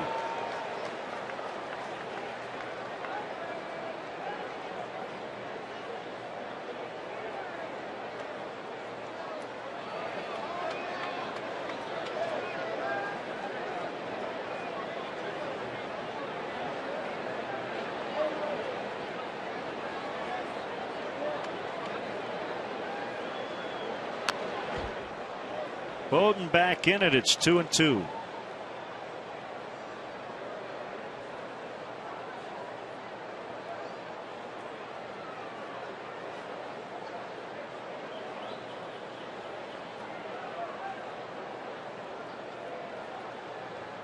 Jeff Samardzija getting ready for his start tomorrow against left-hander Chris Capuano.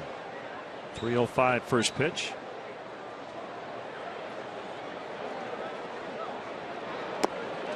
Ellis strikes out. The inning finally comes to an end. They add 2 more. So let's see, 2 runs and 2 ejections in the inning for the Dodgers, who lead the Cubs 5-1.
Score about a run more per game at home than on the road. They hit more home runs. They hit for a higher average as well.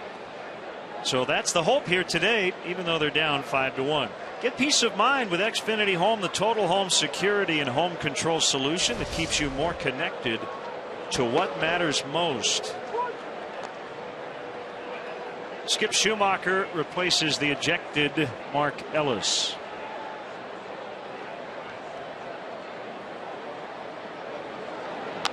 Castro, fly ball to right. Puig racing over. He will not get there. It's a fair ball. And that ball bounced out of play. It'll be a double for Castro. A good start as the Cubs try to come back from down 4, only in the 4th inning. Castro hit the ball right on the screws last time, but went as a line out. Now this little flare turns into a leadoff double.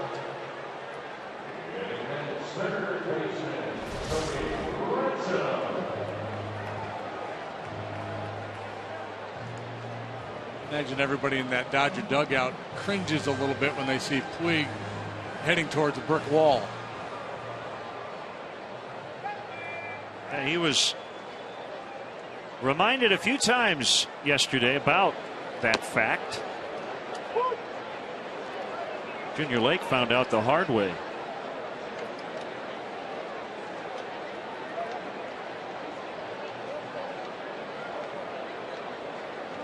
One strike on Cody Ransom. It's low. 1-1.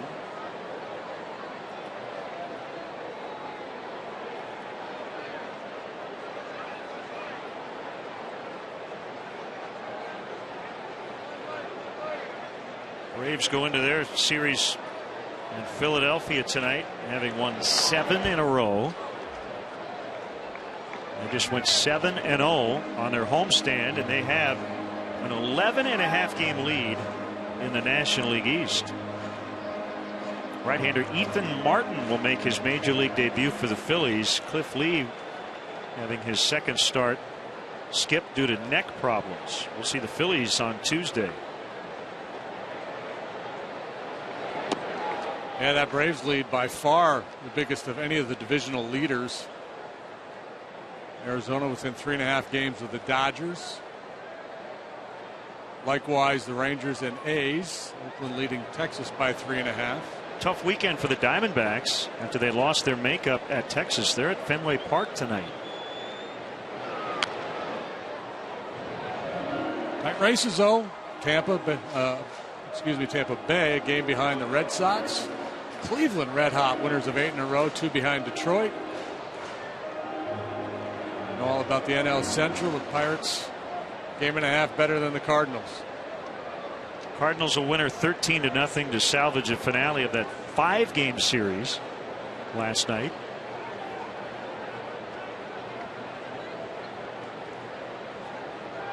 Cash in this leadoff double. You're down 4. You cannot let these opportunities go by. And there's one quick out. Second time Ransom has been rung up. It's out number 1. Ryu all over that outside corner initially and then clips the inside edge.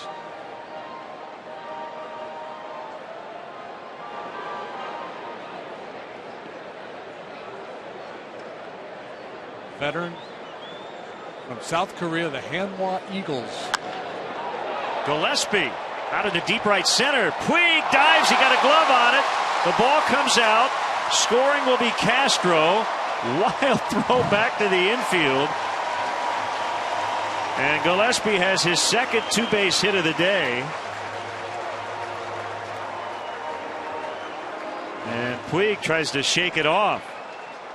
Well, he is something to watch even when he doesn't make a play. Yeah, he is entertaining. Be a bit of a train wreck, but he gives you everything he has.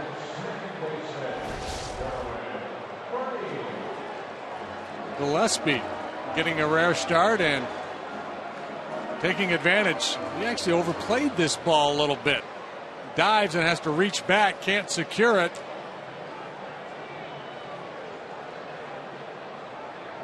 And then with time running out, he just heaves it into the end zone. A little Hail Mary there, hoping for a tip.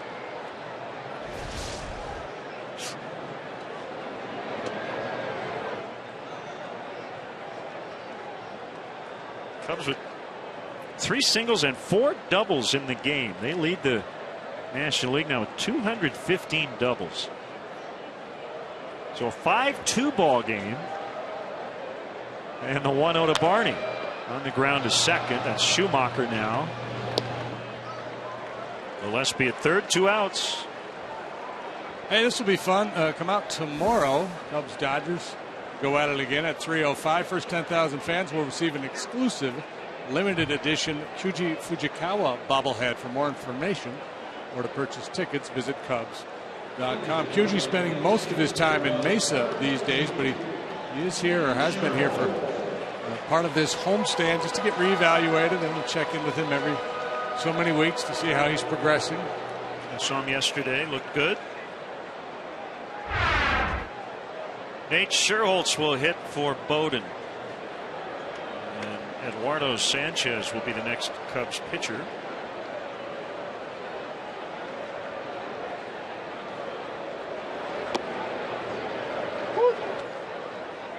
Well, why is he using a left-handed hitter here against Ryu? That's all he's got aside from switch hitting catcher Gianna Navarro. And you're hesitant to pinch hit with your catcher. A lot of managers are hesitant all the time, certainly in the 4th inning.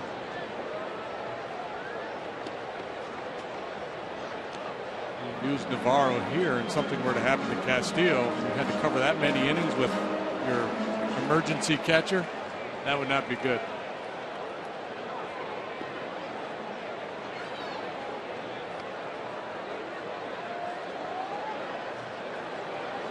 The 1-1 pitch. Now 1-2.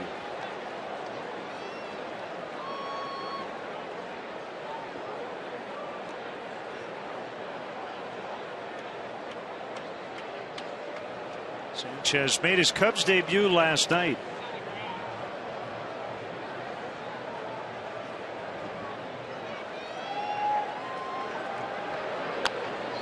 Check swing roller. Glove to glove. Schumacher to Gonzalez. The Cubs get a run on a couple of doubles. It's 5-2 Dodgers.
Finish up this series with a 3 o'clock game tomorrow, and then we're back on WGN Sunday. Leadoff man at 1. First pitch at 1:20. Off day in Philadelphia Monday. And then the Cubs and the struggling Phillies start a 3-game series Tuesday night. Ford, go further in any one of Ford's many fuel-efficient vehicles. Check out America's freshest lineup at your local Ford store or at localfordstores.com. Eduardo Sanchez made his Cubs debut last night against the Dodgers with the scoreless inning through 17 pitches. Not a hit, no punch outs, no walks. Just claimed him on waivers back in May from the Cardinals. He'd been pitching at AAA Memphis and then moved over to Iowa, where he appeared in 19 ball games.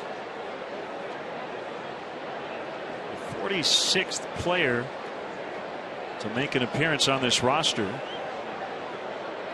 here in 2013. Pitch to Wanaribe off the plate in. Dodgers sent 8 men to the plate in the third, 8 more in the fourth. 5 hits, 5 walks, a hit batsman, and a sac fly amongst those 16 trips to the plate. Chance for Sanchez to bring a little sanity to the proceedings here. And ironically, it was the Dodgers manager who was ejected. You would think with all those walks it would be the guy in the other dugout venting his frustration.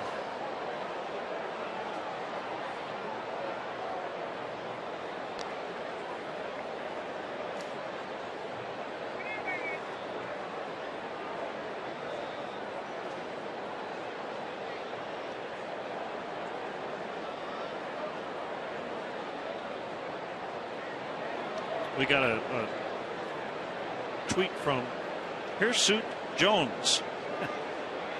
The handle rolled into center. Has an entire coaching staff ever been tossed? I can't think of one.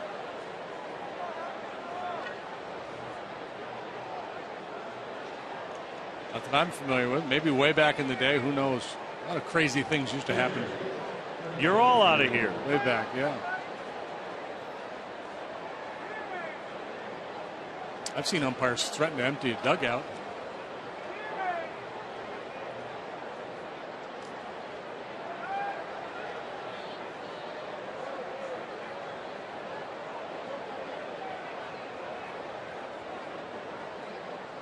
Runner goes, throw to second, late.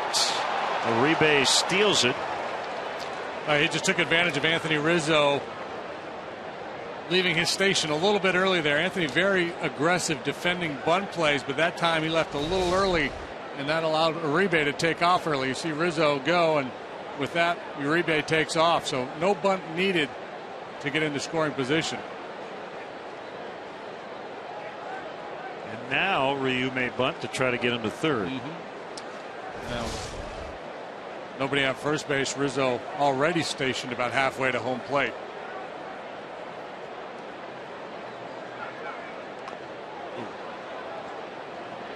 Bunted foul. Got a couple of tweets. You said Roger Maris, South Dakota, actually Fargo, North Dakota. Fargo, North Dakota. I knew it was one of those a Dakotas. Dakota. Yeah. Thank you for that correction. I like to refer to them as the territories, the Dakota territories. They're actually states now.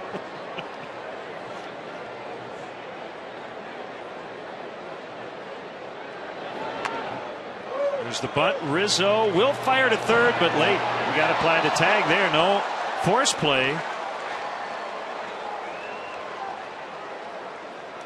That's just trying to do a little too much here. You know, all the frustration with the Dodgers scoring early. Still plenty of baseball to be played. You know, you're in the fifth inning. You get late in the game. You're down a run or two. You play with a sense of urgency where you can't afford to give up anymore. That's not the case here in the fifth inning. Got to make sure you get an out on the bunt play.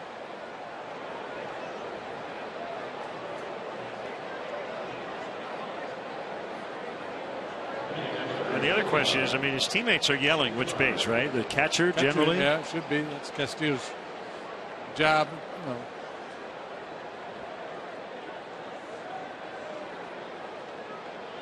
Just a case of a guy trying to make a play, pushing a little too hard. Back to the pitcher, Sanchez. He will get the out at first, barely. So he looked back the runner, Uribe, at third. In the meantime, Ryu was running to second. You got to turn two there. Play there is double play for the same reason you don't throw the ball to third base on the bunt. I mean, this is a tailor-made double play ball hit so sharply right back to him. A pitcher's first instinct is always to prevent that run from scoring. But he played that as if he forgot there were a man on first base. Yep.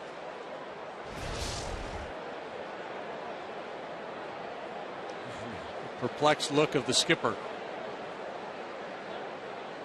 Infield in.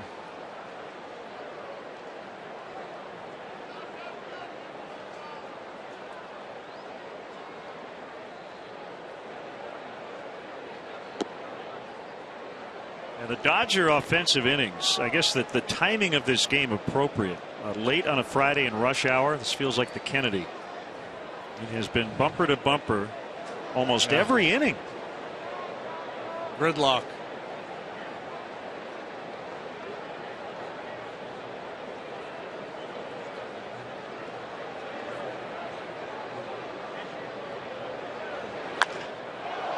Fly ball well hit to Jesus and Gillespie back. It'll be the center fielder to make the grab. Tagging is Uribe. He'll score easily. Ryu back to second. And the Dodgers get that run right back. It's 6-2. Punto with his second RBI of the game.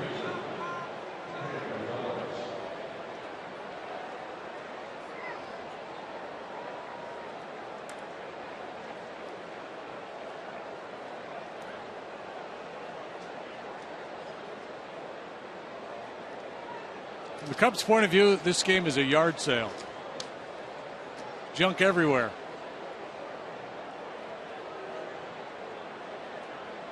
Dodgers with one in the first, two in the second, two in the fourth, another here in the fifth.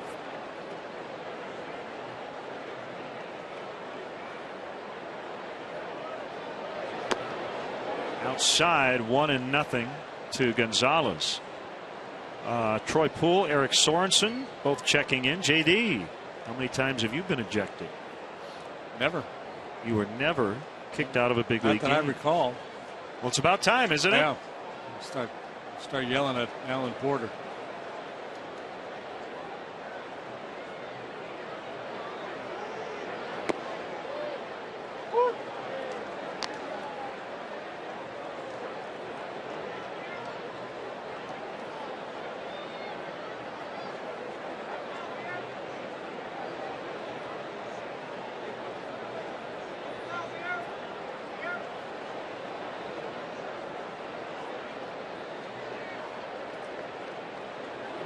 And I don't think that's rare. I'm going to guess, but just taking a shot here. Well over 80% of players have probably never been ejected. Maybe 70%. Yeah, I would say more 70 than 80, but over 50 for sure.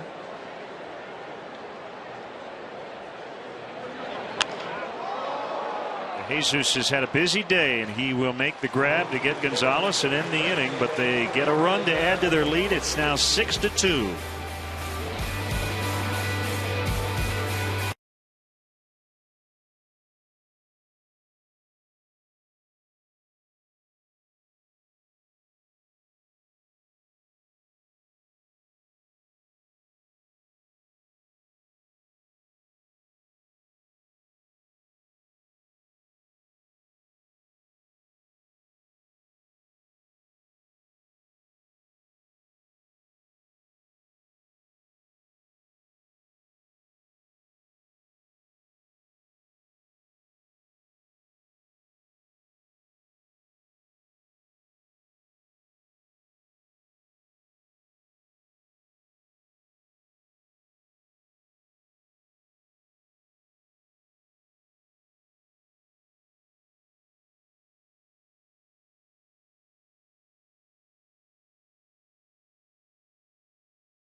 Good chance we'll see a bunch of musicians this weekend here. 6-2 Dodgers. You heading over? Not tonight, maybe tomorrow. Mumford and Sons will be on tomorrow.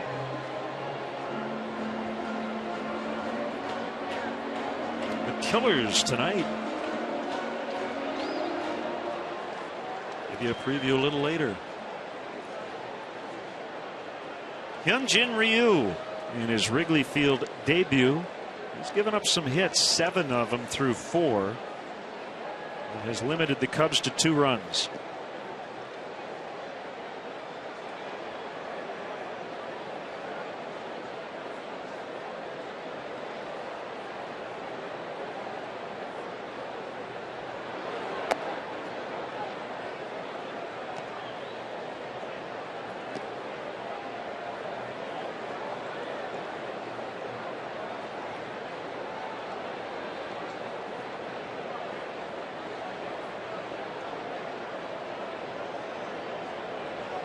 The wind and a 1-0 pitch hit foul.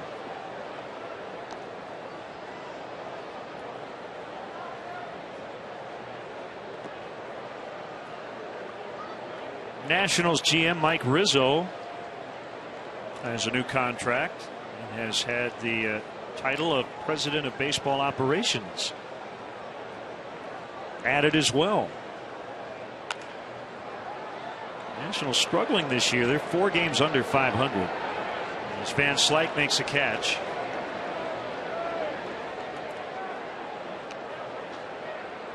Does that mean somebody else will take over the day-to-day GM responsibilities? No, or that's still Mike? President of Baseball Operations and GM. I think that's what it means.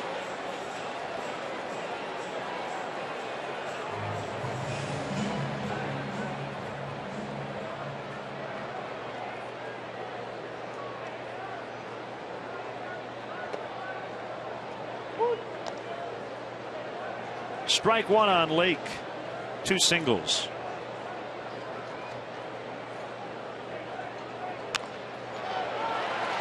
He's 3 for 3. It's a big turnaround first. He'll hold with his 3rd single.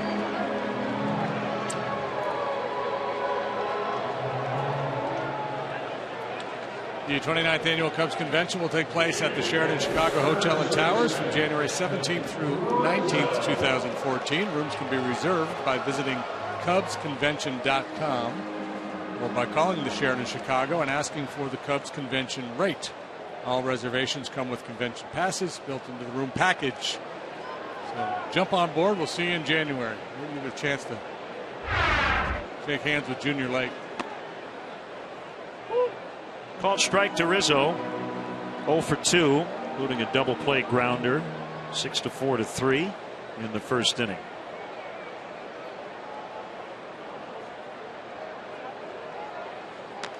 In some respects, this game can be boiled down to pitchers minimizing their mistakes and hitters taking advantage when they do make mistakes, and that's precisely been the Junior Lake story yesterday and today. Every time they've made a mistake, he's jumped on it. Rizzo strikes out on a foul tip. Well, the video of the week provided by veteran reliever Chad Qualls of the Miami Marlins. Got out of an inning, was so excited he did the little fist pump, and that is beautiful. Got up gracefully. That is a thing of beauty. Look at that, nice dismount, good finish.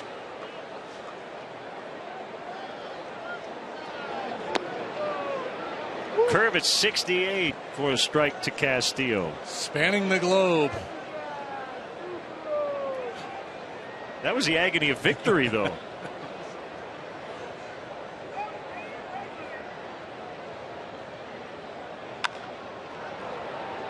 Old foul. It's played by Andy Lane. Cubs bullpen catcher.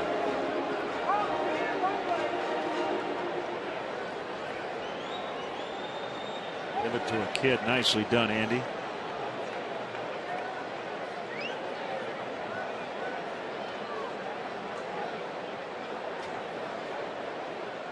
Our followers on Twitter are obsessed with ejections.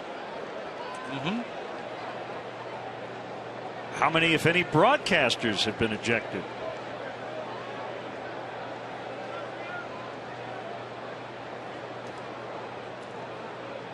Another good question. Base hit. Castillo into right. Lake on his way to third. Boy, they almost got him. Yeah. The problem there is Junior kind of looked a little too much to right. He was fortunate to get in as he challenged Puig. Yeah, that conversation will take place too. Down 4 runs, you got to be careful. You got to be sure. He made it, but a little hesitation rounding the bag, peeking back over his shoulder. You got to pick up your third base coach and let him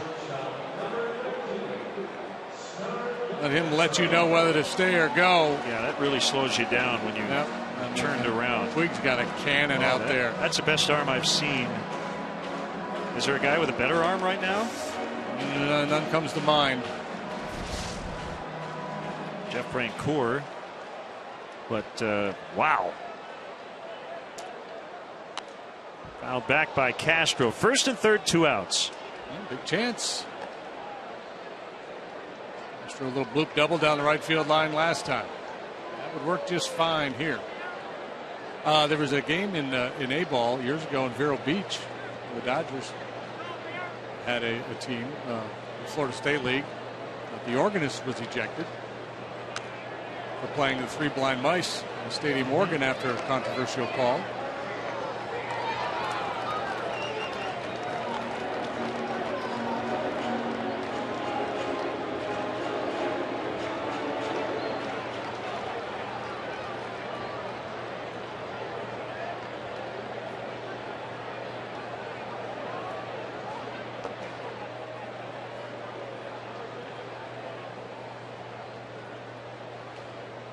Battle for Ryu today as well. He has not had a clean 1-2-3 inning yet this afternoon.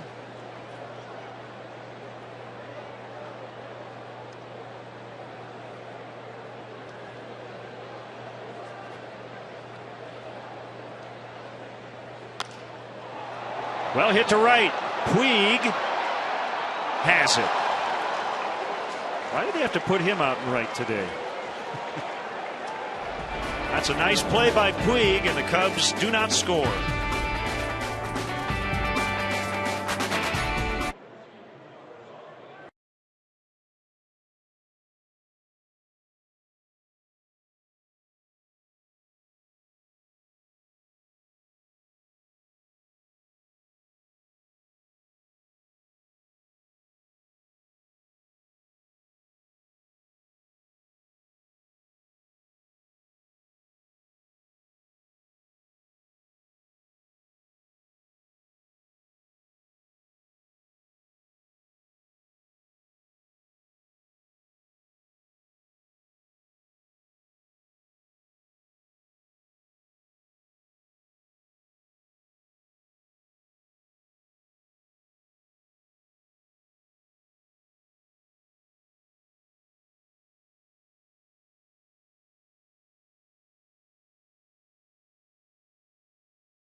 The Dodgers lead this game 6-2, but they've had 2 uniformed people ejected.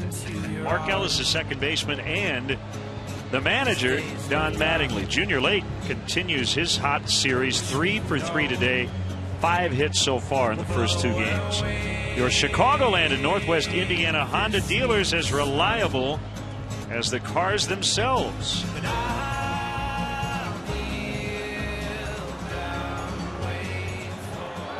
Eduardo Sanchez in his second inning of work will face Puig, Van Slyke, and Ethier.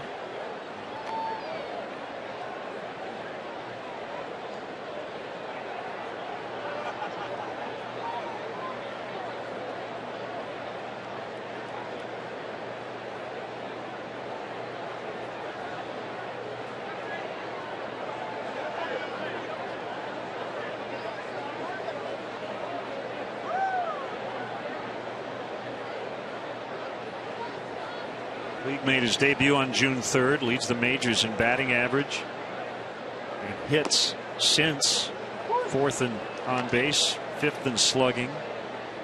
Hit 4 homers in his first 5 games. He's the first Dodger to ever do that.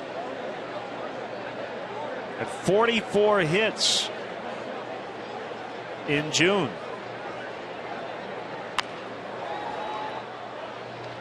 Almost hit the bag, and Barney couldn't field it. It might have hit the bag. Yeah, I believe it did. If it didn't, it certainly influenced the play. It'll go as an infield hit for Puig. Yeah, it will be a hit. Barney would have had a tough play even if he had fielded it cleanly. Yeah, they got in on him again, so they jammed him twice today, and he's gotten hits both times. A broken bat base hit to left. Now this little slow roller up the middle. Sanchez drifts off towards first. He can't get there. Barney can't handle the hop. Whether he got the base or not, I still can't tell, but that's a knock. So on all 4 times.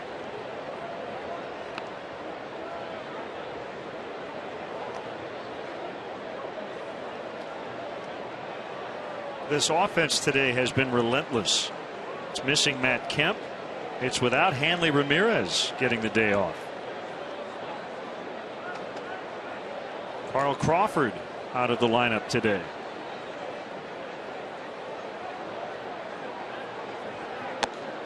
So you thought maybe they'd be vulnerable with a lefty on the mound, not just any lefty, an all-star lefty in Travis Wood.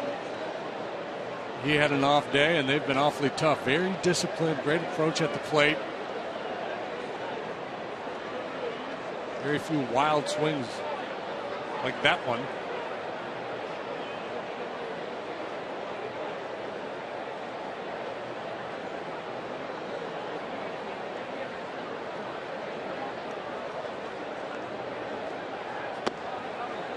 Forced the Cub pitchers to throw 130 pitches through 5 innings.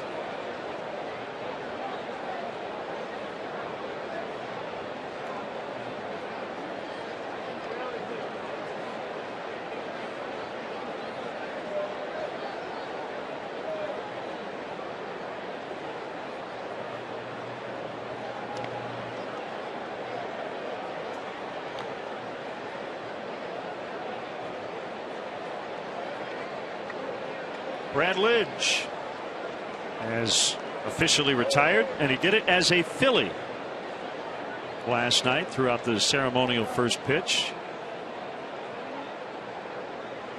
And that great 08 season, 41 for 41 in the regular season, 7 for 7 in the playoffs.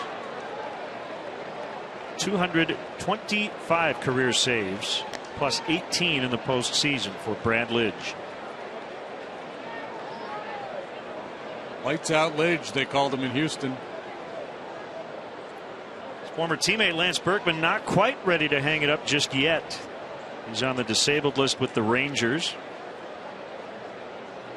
with hip inflammation, battling pain in his surgically repaired knee. Not done quite yet at 37. Yeah, apparently mulling over retirement. I imagine the Rangers would say, hey, look, Lance, do what you got to do, but we would love for you to find a way to come back and help us, because there's a real good chance Nelson Cruz gets suspended here in the next couple of days with this biogenesis thing about to shake out, and I'm not sure if Cruz is going to appeal that decision or not. I don't mean to put the cart ahead of the horse here, but that appears to be what's going to happen. So they're going to need all the offense they can get, trying to chase down the Rangers, or excuse me, the A's, and or a wild card spot.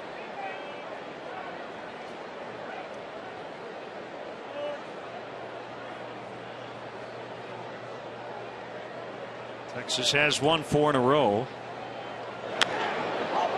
Van Slyke pops it up on the right side of the infield. Barney will make the catch.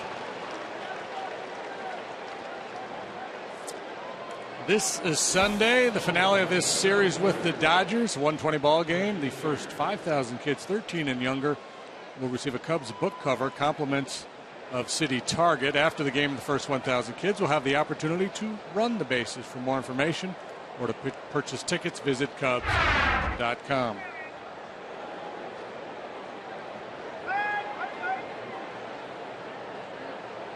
You could run the bases, or you could come out and just take a walk.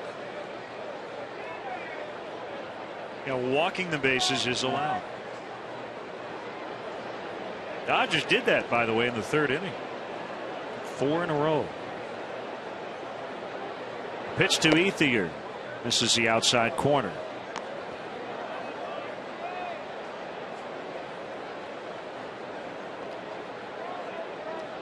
Sanchez signed by the Cardinals back in 05 out of Maracay, Venezuela.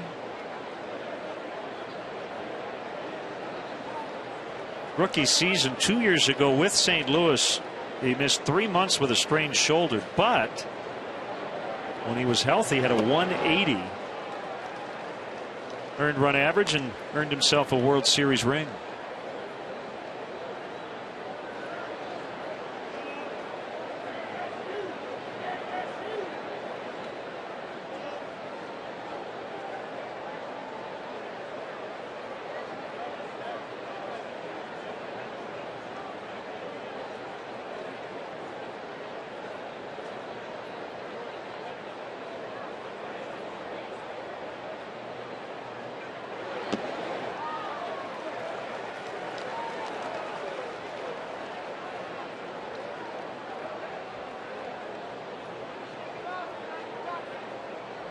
Newly acquired Jose Iglesias in the Tiger lineup, but he's going to play third base against the White Sox this evening. Miguel Cabrera is out with a strained lower abdomen. Second straight missed game for him. Iglesias coming over from Boston in that 3-team deal that sent Jake Peavy to the Red Sox. That deal influenced by the fact that they may lose Johnny Peralta.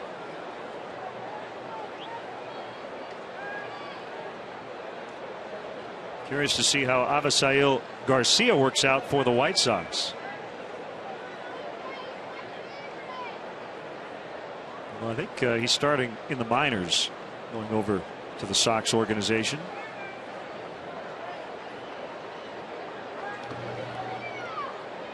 Cabrera, in his pursuit for back-to-back triple crowns, has a comfortable lead in the batting average race over Joe Mauer, 359 to 327. He's 7 behind Chris Davis now in the home run department and 1 behind in runs batted in. Davis got number 100 yesterday or the day before. Swing and a miss, strike 3.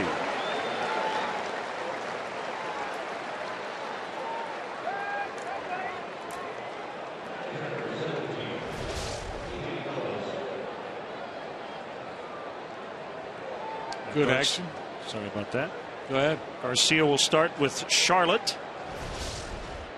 I would imagine the White Sox will bring him up at some point. September 1st at the latest. He's only 22, 6'4", 240.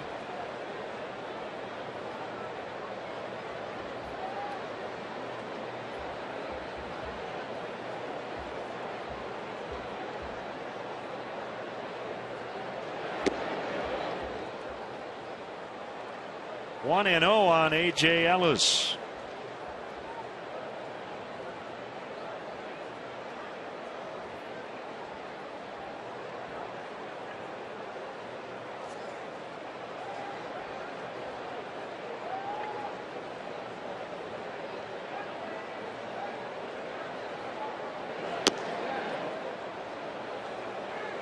Off the corner, it's 2-0. A.J.'s family's surname literally comes from Ellis Island.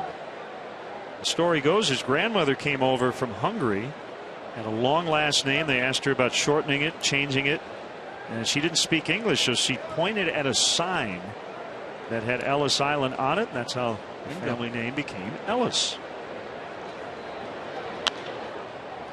Swings away on 2-0 and hits a rainbow into right. It's Cole Gillespie to end the inning. Midway in the 6th, the Dodgers lead the Cubs 6-2.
Cubs by 4.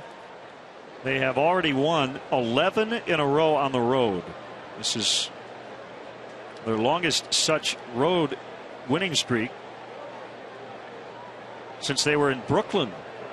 A win today would tie the all-time franchise record for consecutive road victories. The 1924 Brooklyn Robins took a dozen straight on the road. They weren't even the Dodgers.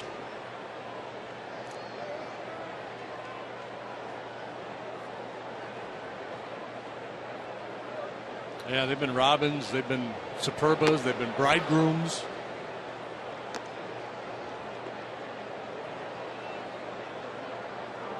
One ball, one strike to Ransom, who has struck out twice, both times looking.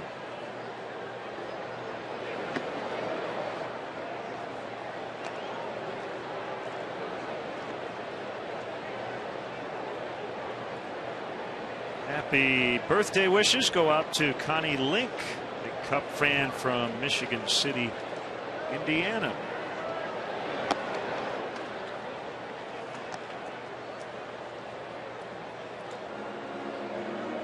So I want to give a shout out to a couple of big Cub fans in Metropolis, Illinois, Danny Mayberry and Tony Ball.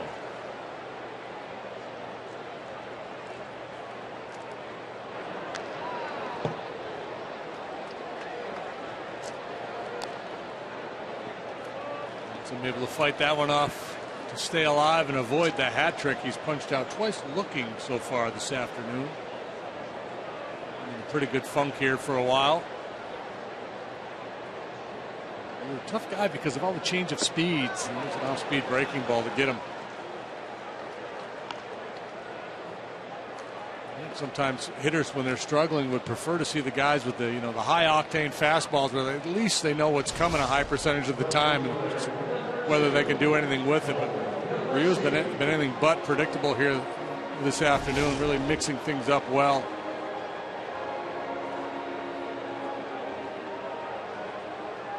Good day for Gillespie. He has doubled to the opposite field twice. He's knocked in a run and scored one.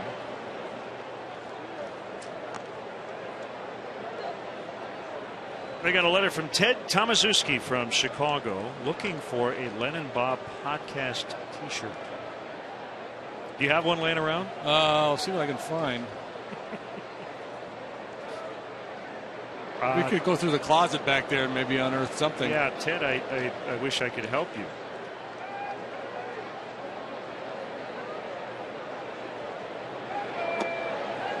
These things have to be going like hotcakes on eBay, right? J.P. Howell, left-hander.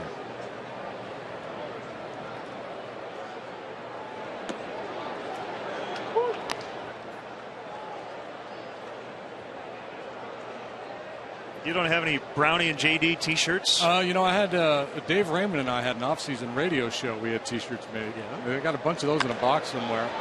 Lined into left center. It's 3 for 3. Cole Gillespie. Speaking of Dave Raymond, he will pen our Stats Sunday blog post coming up in a couple of days. Look forward to that. You can find Dave at yahoo.com and click on Full Count. He's one of the co-anchors there in the Full Count program.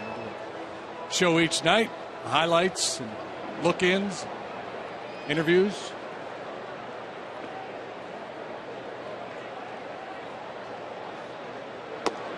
A runner for Darwin Barney and a strike called.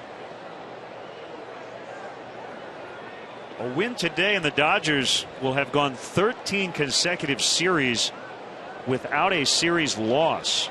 Came in winning 8 of their last 12, splitting 4 and losing none.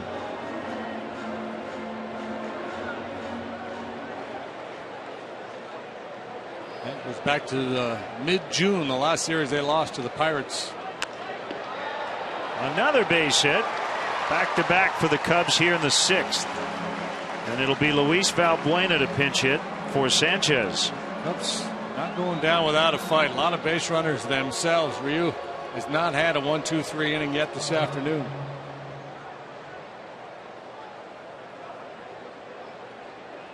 Don Mattingly did not manage 5 innings, so he does not qualify for the win should the Dodgers hang on.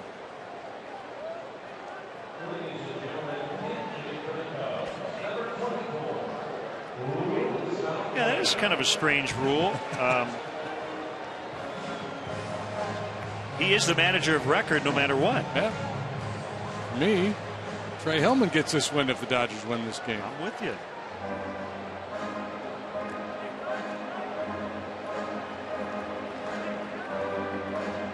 Can you get a save as a manager? Acting skipper. Yeah. Why not? We need more stats in this game. Buying a little time for Howell. He should be about ready to go.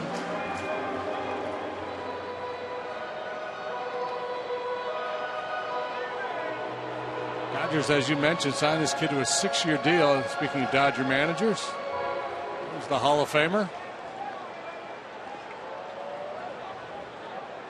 Pretty well established. Bobby Cox has the all-time record for ejections. Tommy's probably right up there.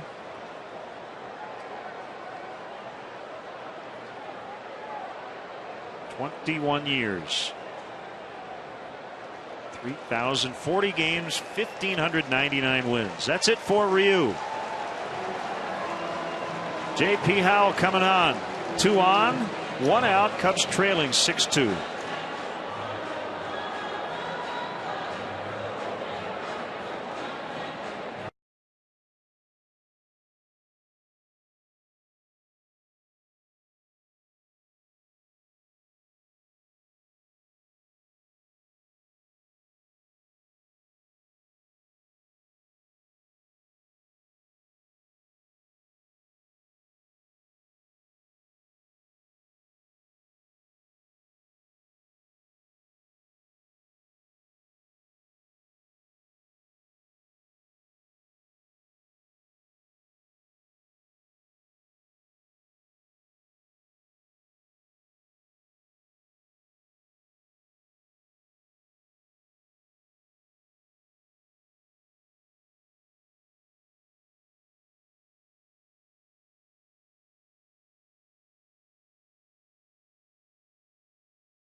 This series against pinch hitter Luis Valbuena and a strike on the outside edge. Now 2-0 with a 2.25 ERA in 44 ball games. Shoot a couple of walks in last night's game to left-handed hitters. First Rizzo, then Shearholtz. Got a double play ball in between. Finesse guy.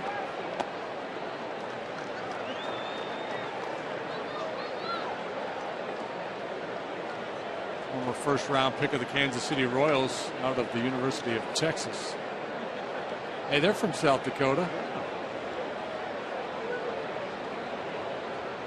Roger Maris is not. He's from Fargo, North Dakota.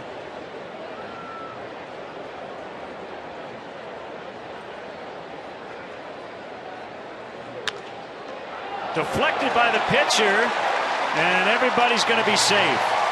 If Howell lets that go, they get at least 1 and maybe 2 outs to get out of the inning. Yeah, it looked like a double play ball. So he tried to make a play on it, and he gets nothing.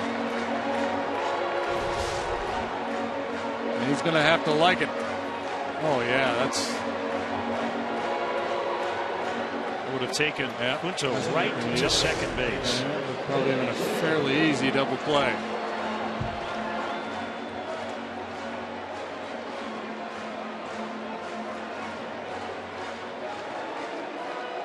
So a chance here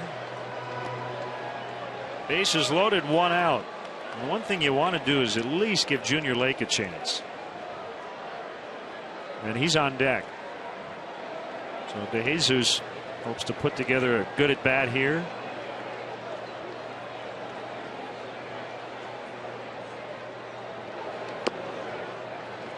Ball 1.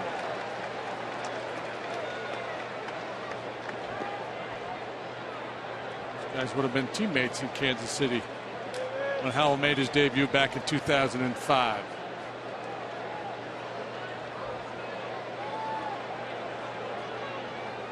Starting pitcher back then, as he was the next 2 seasons with Tampa, and moved into the bullpen.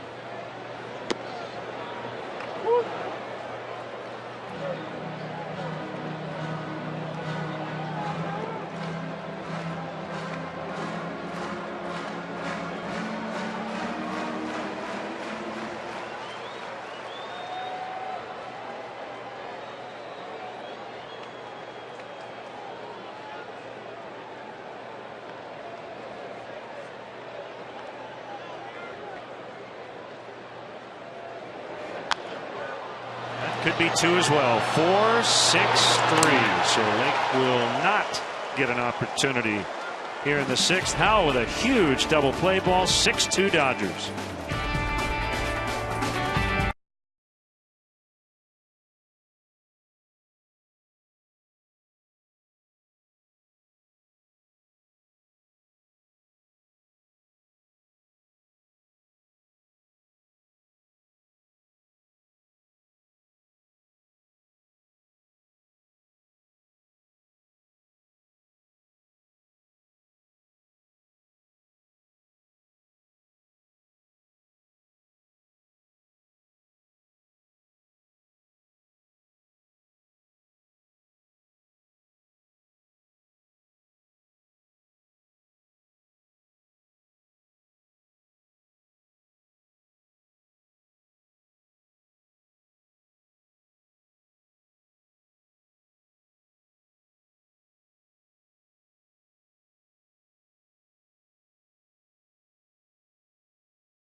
By the Killers headlining tonight at Lollapalooza. Cubs baseball brought to you by Budweiser, the official beer of Major League Baseball. Great times are waiting. Grab some buds. New pitcher James Russell, the left-hander, and great to have with us in the booth. Actor, musician, and a Chicago guy, Michael Shannon. How are you, Michael? Thanks. Welcome to Wrigley. Great to have you. No problem. My pleasure. Yeah. So you're in town. Mm-hmm. Red Orchid Theater's Simpatico. Yes, sir. Yep. We'll be doing it tonight, actually. Yeah, we're going till the end of August. Okay. August 25th. In the Old Town neighborhood over by Second City. Yeah. Great area. Yeah. 1-0 on Juan Uribe. It's the 1-0 pitch. Oh, nope. In the air, but Jesus with a beat on it. I have to go check that show out. It's right around the corner from where I'm staying. Thanks. Yeah, it's weird to see Juan Uribe playing with the Dodgers. So used to seeing him with the White Sox. It's so strange. Big part of the World Series team we mentioned earlier. Exactly. 2005. Jerry Hairston Jr., former Cub, will pinch hit. He came up with the big hit yesterday. So, Michael, you make your home here in Chicago now? I live in New York City. In the city, yeah. Yeah, but I lived here off and on for 20 years or so. So you say you live in Old Town? Right by there on the Gold Coast, yeah. Yeah. So would you declare yourself, you're wearing a Cubs jersey, Cubs or Sox? You know, I love coming to Wrigley Field to see the team play. I don't have a lot of free time, so I don't like sit around watching baseball at home very much. But I always love coming to see a game. Junior Lake will make the grab. You've been in a lot of movies, television, stage. They're all a little different, aren't they? Oh yeah, definitely. But I love doing all three. You know, I really love doing Boardwalk Empire, shooting a great episode right now, going back and forth, shooting that in New York and doing a play here, back and forth. So. And that's been very successful, hasn't it? Boardwalk Empire. Yeah. Great show. Yeah. I mean, it seems like we've gotten usurped by Game of Thrones a little bit, but I think we're still in the top 3 for HBO. And you play the Fed. You play the. Yeah. Although I haven't worn a badge for a long time. Yeah. I've been on the lam for a while. Yeah. There's a 1-strike offering to Schumacher. Ooh. He fouls it off. That's gotta hurt, right? Catching one of them foul balls. Have you ever done it? It does hurt. Yes, Yeah. I have. It's been a while, but yeah, the screamers come in, and you don't want to get it in the wrong spot. Yeah. On the ground, ready to sing, Michael? Here we go. Oh, gee. All right. Stretch time. Conductor for Take Me Out to the Ball Game, actor and Chicago native Michael Shannon. All right, Cubs fans, let me hear you. A 1, a 2, a 3. Take me out to the ball game. Take me out with the crowd. Buy me some peanuts and Cracker Jack. I don't care if I never get back, 'cause it's root for the Cubbies. If they don't win, it's a shame. For it's 1, 2, 3 strikes, you're out at the old ball game. Let's get some runs. Come on, Cubs.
Brandon League in the ballgame, 1-0 the count on Junior Lake.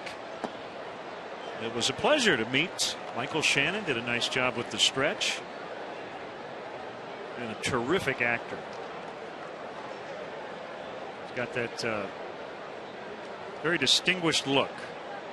One of those guys, even if you don't know his name, and you do now, Michael Shannon, you've seen him in a lot of stuff. What a day for Lake. 4 for 4 for Junior.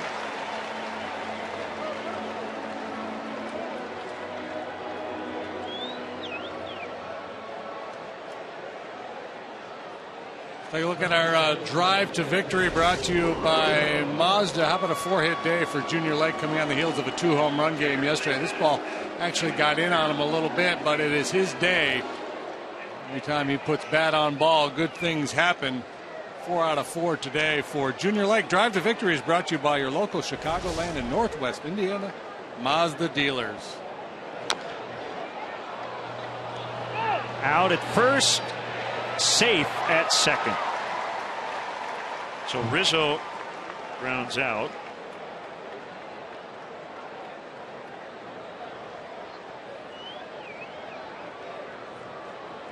It's one of those days where plenty of frustration on both sides. I'm sure in the Dodger dugout they feel like they should have at least 10 runs on the board. The Cubs will tell you they should have 7 or 8 themselves. All kinds of men left on base, scoring opportunities wasted.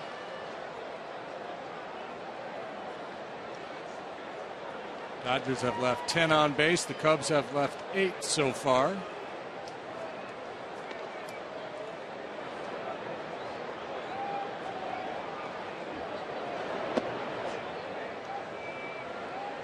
One and 0 on Castillo, hitting cleanup for the first time in the big leagues.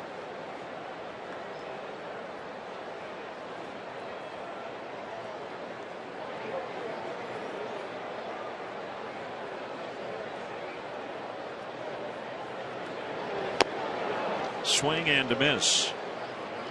League began the year as the Dodger closer, but then replaced by Kenley Jansen.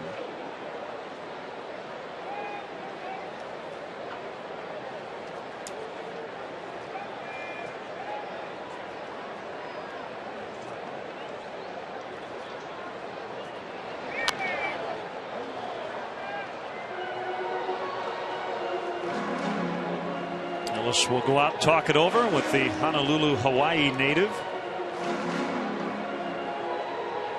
A big surprise, he loves to surf. Although I would imagine probably doesn't do much of that these days. Is that one of those prohibited things in the boilerplate big league contract? I know Ryan Klesko used to surf. Brad Ausmus used to surf all the time.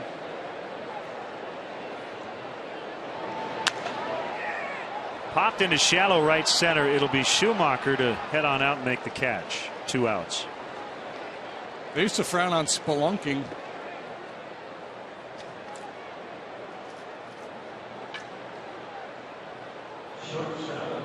It used to be, and I haven't looked at the basic player's contract in years, so I don't know if the language has changed, but there used to be kind of an elastic clause in there. The players are prohibited from doing, and there was a series of things you weren't supposed to do. And then there was kind of this elastic clause or anything else that could be deemed dangerous. Right. So there was always that chance that the club would say, you know, you shouldn't have been out there hopping on 1 foot. We're not going to pay you. And then there'd be an argument and a settlement. Didn't really get used much.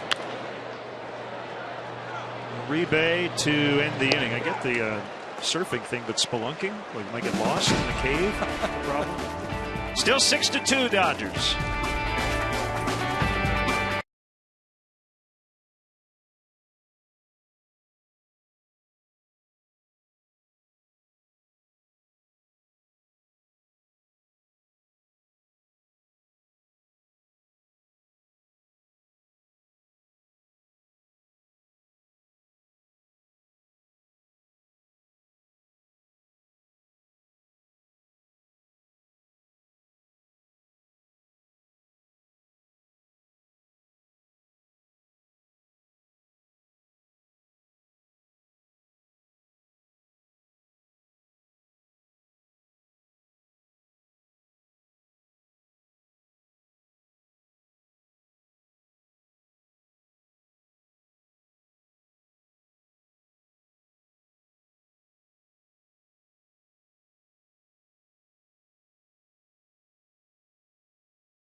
9th inning, and we are starting to run into the night ball games. The East Coast starts.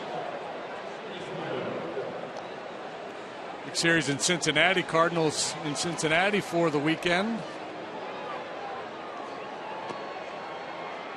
Cardinals a game and a half behind the Pirates, and the Reds 4 back of St. Louis in 3rd place. Here's Blake Parker. After James Russell dealt the first Cubs 1-2-3 inning in terms of their pitching staff, really the only 1-2-3 for either team. This is in the top of the 7th. Yeah, took just 7 pitches for Russell to get through 3. Now Blake Parker on for the 26th time. He's 0-1 with a 249.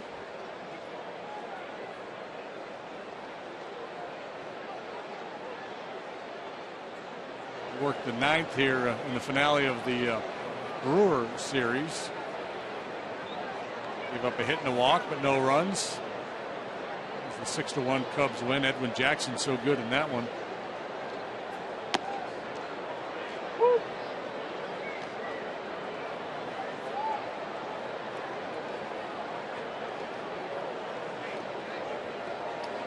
Edwin Jackson.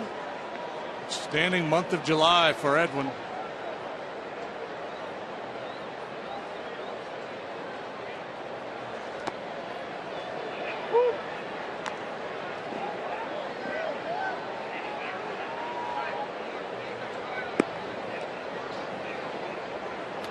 Belisario up for the Dodgers.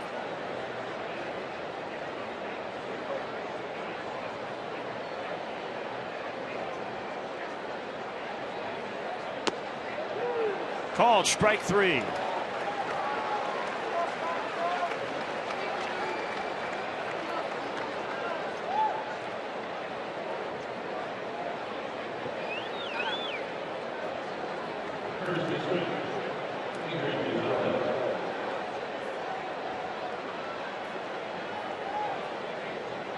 Gonzalez 2 out of 4.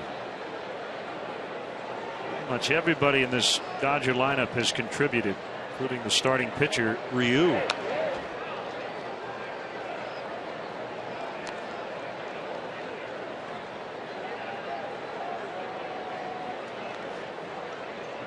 Going back to 1916, no Cub had ever had 2 4-hit games in the first 16 of their career prior to Junior Lake.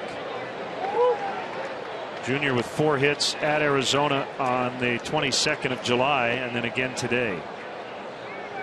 So 16 games, he's had 4 games of at least 3 hits, a quarter of his games.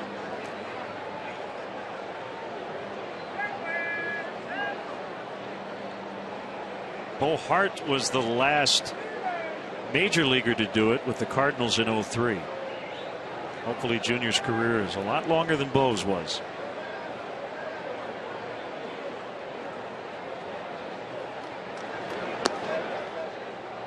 That's why we talk so much about sample size. You know, it's very difficult to get a read on a player over a 20 or 30 game stretch.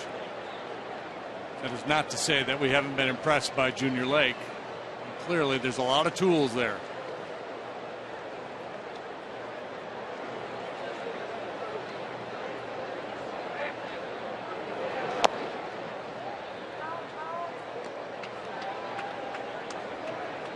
Two and 2 to Gonzalez. Puig on deck. 2 hits, a walk, hit by a pitch, an RBI, and a run for the rookie.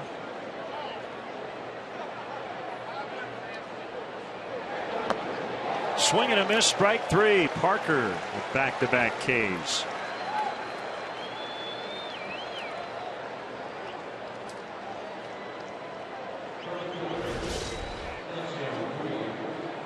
Bottom drops out of this one.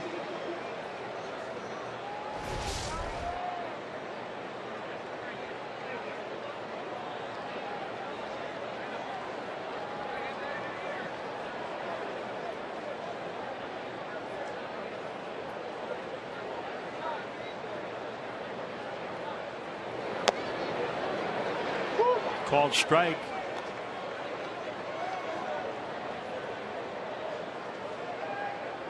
golfers talk about generating power by coiling the upper body. You can see it with Puig, the way he kind of tucks that front shoulder in. Turns his back to the pitcher a little bit. Generates tremendous bat speed.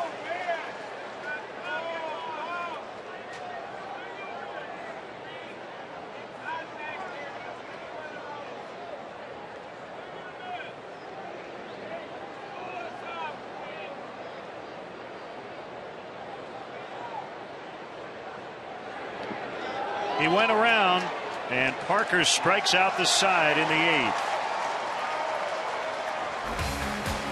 So we'll go to the bottom of the 8th. It's 6-2 Dodgers.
By Budweiser, the official beer of Major League Baseball.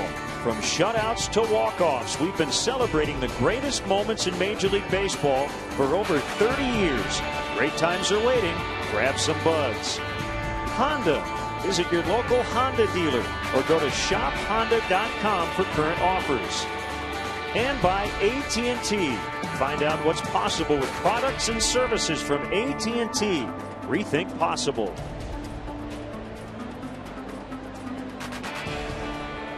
Ronald Belisario against Cody Ransom. Cody, I think, happy to face a righty after struggling against Ryu, who struck out all 3 times versus the lefty.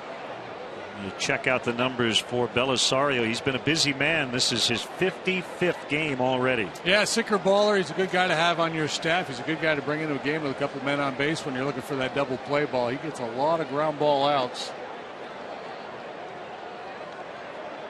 Lots more than you would prefer. He's 30 years old, but he hasn't pitched that much, certainly compared to other guys his age. A roller to Uribe at third. Belisario missed 05 and 06 due to Tommy John surgery. Didn't pitch at all in 2011 because of visa and legal problems in Venezuela. 25-game suspension to start last season for violating baseball's drug of abuse policy, but then came back and was terrific. 68 appearances last year, 8 wins and a .254.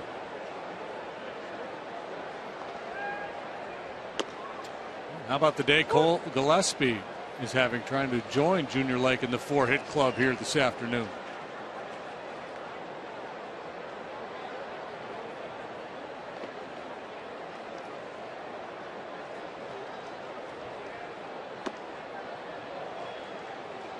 Gillespie held up.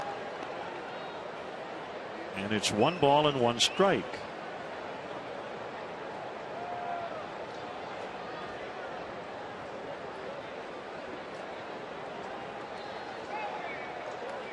.6'3", 237. Belisario's pitch tapped toward third. Foul.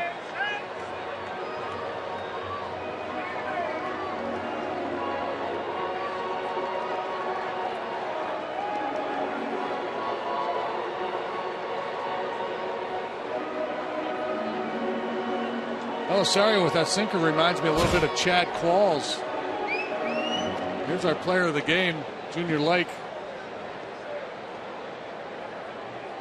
There's Belisario.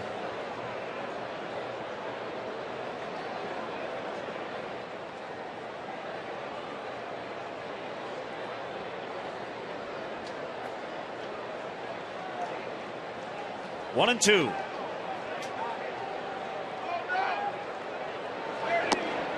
Called strike 3. No argument from Gillespie. So 2 outs, and it's Darwin Barney. Not a whole lot of action here for either team the last few innings. Numbers for the starters: Wood 3 1/3, 7 hits, 5 runs. He walked 5, struck out 2. Ryu 5 1/3, 11 hits. Tied his season and career high 2 runs. He didn't walk anybody and struck out 6.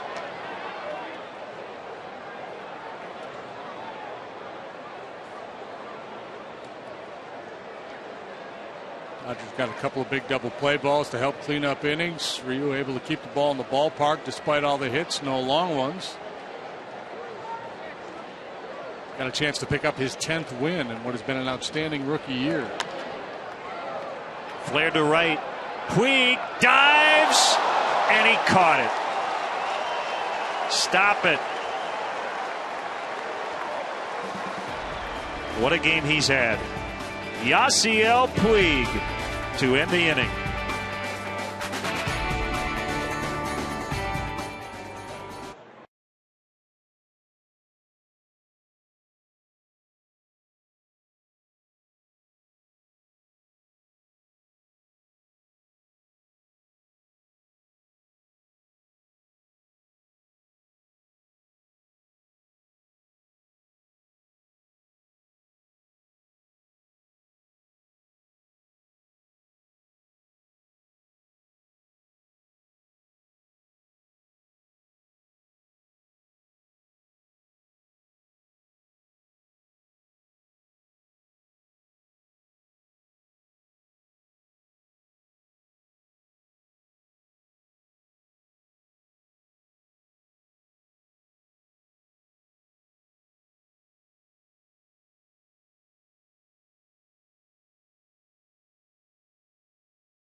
Today, but the Dodgers have utilized 6 walks, a hit batter, all kinds of base runners, and they lead this one here in the 9th inning. It's hard throwing righty Pedro Strop. He'll face Scott Van Slyke. Pedro now 1-1 with a 4.09 ERA. He had been spotless as a Cub until last time out. That was Monday against the Brewers. gave up 5 earned runs in a third of an inning. He'd been worked pretty hard on the recent road trip. There's a good power sinker to get started.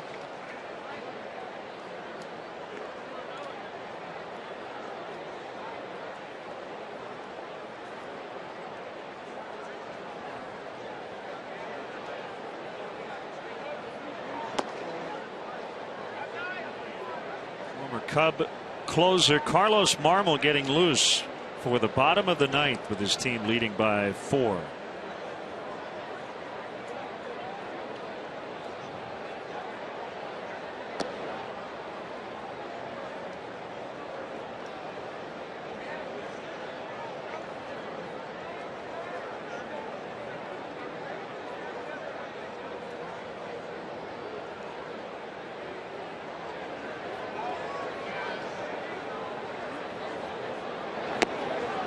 Low, 3-1.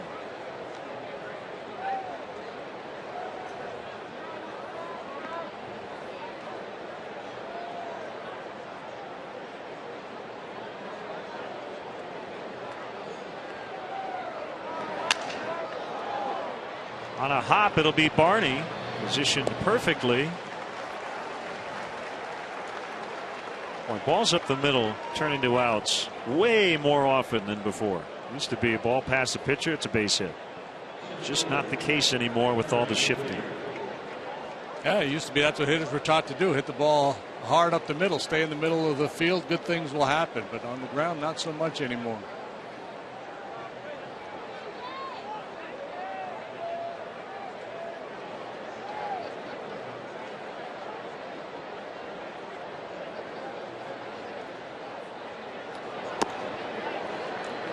Strike call to Ethier.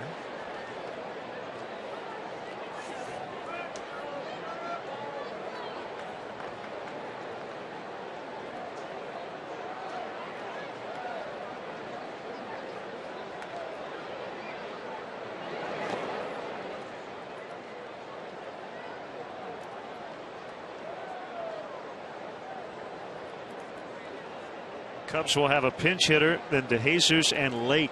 Junior Lake will have a shot at a 5-hit game in the bottom of the ninth.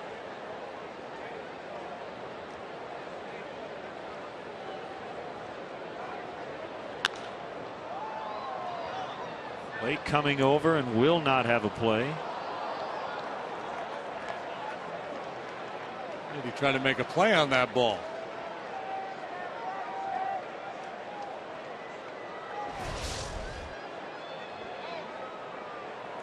Junior runs out of room, but she doesn't. Took it on the wrist. Hope she's okay. I admire the effort.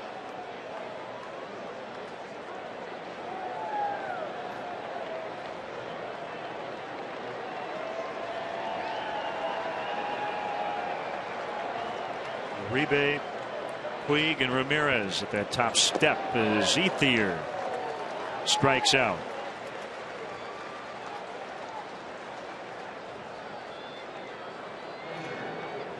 Bring up A.J. Ellis. 0 for 3 with a bases loaded walk.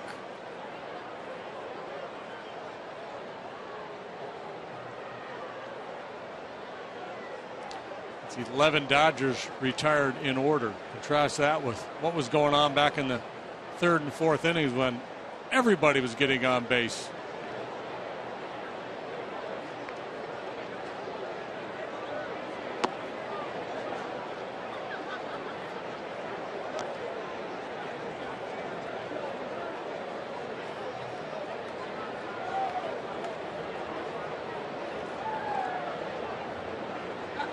Puig has been very impressive in this series.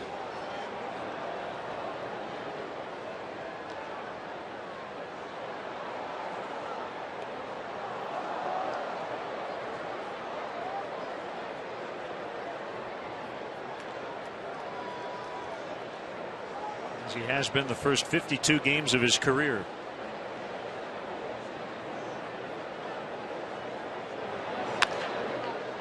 Ground, it's picked up by Castro, and we will go to the bottom of the ninth. Stroke with a 1-2-3 inning. Carlos Marmol back at Wrigley Field now with the Dodgers coming up.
31 appearances with the Cubs, 2 with the Dodgers.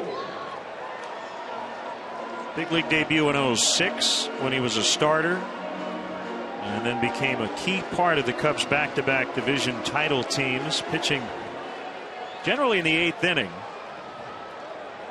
117 career saves as a Cub. It's been a tough go for him the last couple of years. And here he is facing Julio Bourbon, pinch hitter. He did a lot of good work here. Obviously had his struggles the last couple of seasons. Bumpy ride for him up and down throughout his career. Bourbon pinch hitting now, hitting .194. And a chance for Marmol to restart his career with the Dodgers. He's not greeted very warmly by the fans here.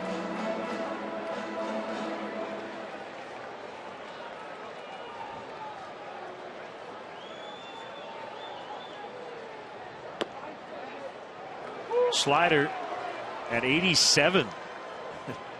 Maybe a little extra adrenaline today. Fastball at 95. Threw his first warm-up pitch to the backstop. He might be amped up a little bit.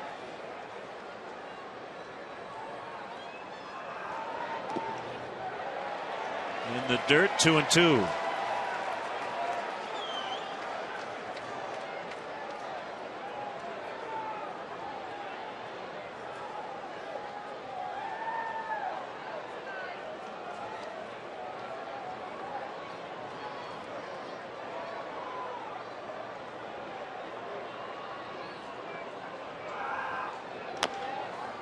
Chopper foul. More than a week since Marmol last appeared in a game.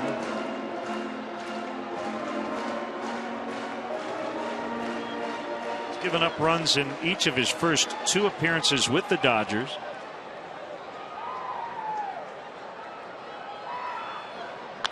Those 2-2s hit fair through the bullpen. And Bourbon will slide in with a double.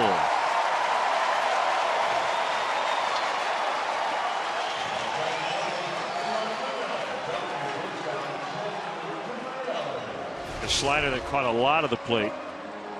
14th hit of the day for the Cubs.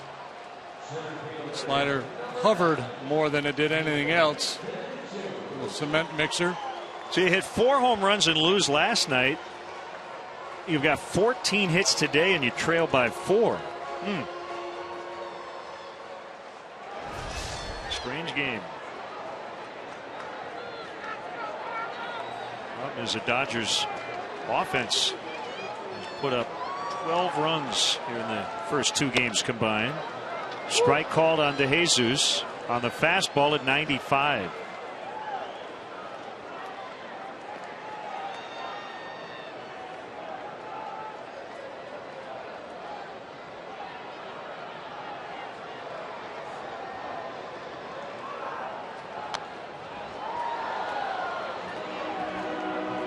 As hard as we've seen Carlos throw all year. A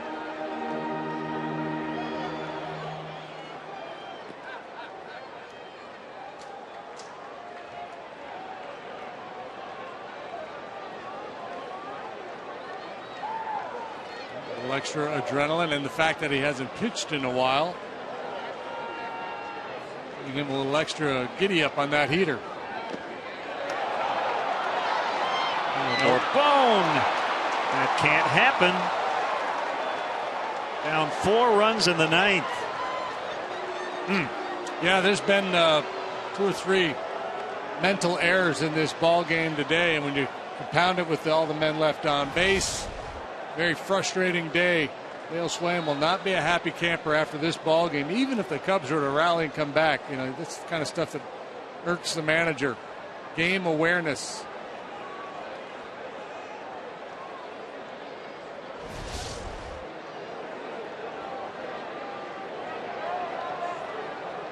Doing a slow burn right now.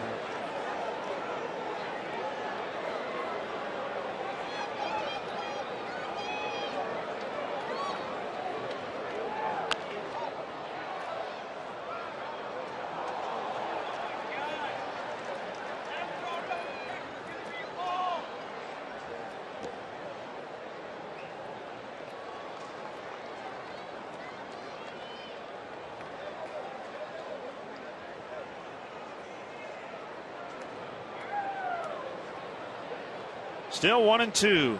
Obviously, Lake on deck. Primary focus to win a game. You got a pitcher out there, Marmol. Everybody knows he can struggle with his command. You don't want to give him any outs. Force him to throw pitches. One more base runner, and they probably would have brought Jansen into the game. Would have, which he's been really good. Be tough to come back on him, but he worked yesterday. And maybe if they have to use him today, he's not available tomorrow. And you start thinking big picture, and managers think along those lines.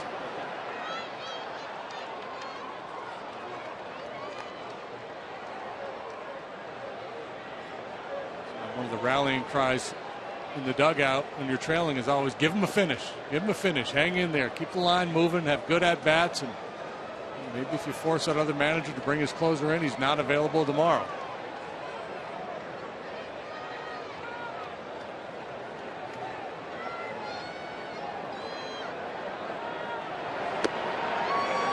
Full count, 3-2.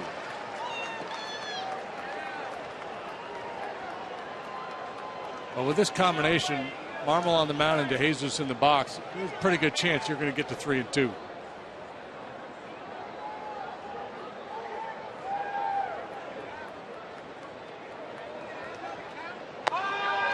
Outside ball 4.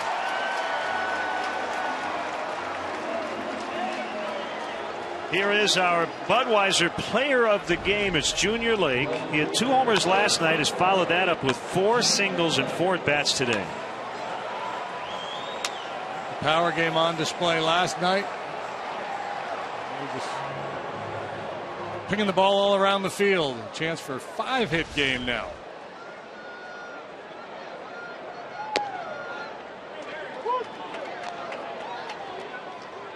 I don't really think walks have been the biggest issue for Marmol here the last couple of years, is that he's given up more hits. He's always walked people, but he's been able to escape because of stuff. And his walk rate this year is right around what his career average is. It's below 16%. That's high. It's about twice the major league average. Low and away.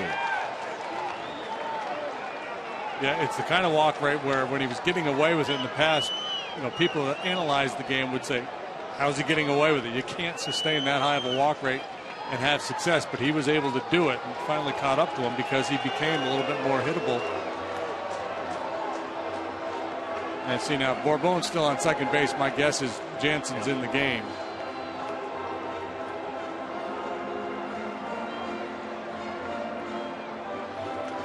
Strikeout percentage is down a little bit this year. In his career, though, almost 30%, which is way above average.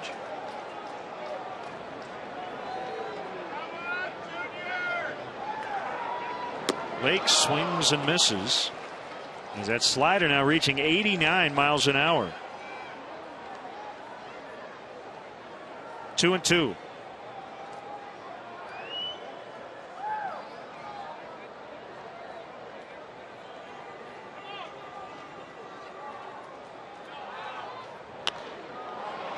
Up in the air, shallow right center. Caught by the second baseman Schumacher. So Lake, for the first time today, makes an out. You think Schumacher wasn't bracing for impact on that one with Puig sprinting in from right field? I was. I was too.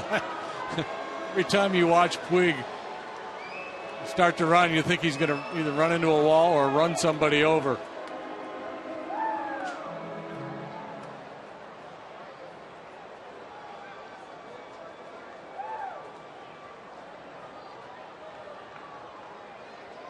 That'll leave it up to Anthony Rizzo. DeJesus will take second as the Dodgers aren't holding him on.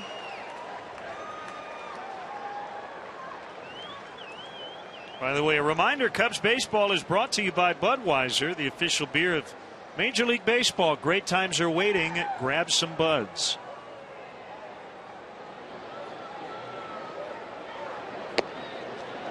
They're taking all the way.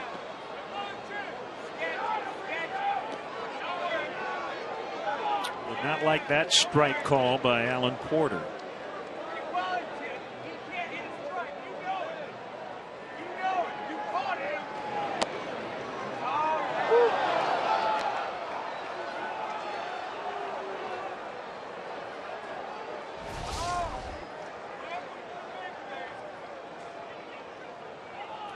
Right on the edge both times.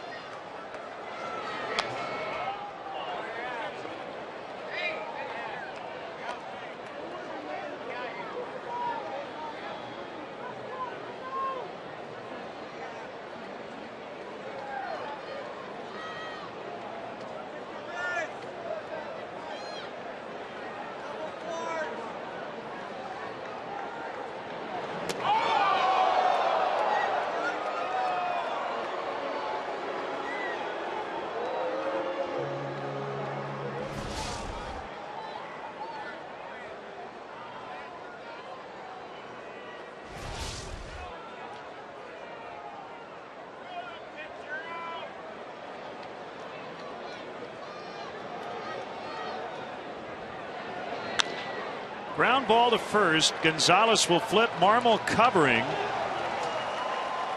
And Carlos Marmol in his return to Wrigley works a scoreless ninth, and the Dodgers have won the first two. The final today, LA 6 and the Cubs 2. We'll be back.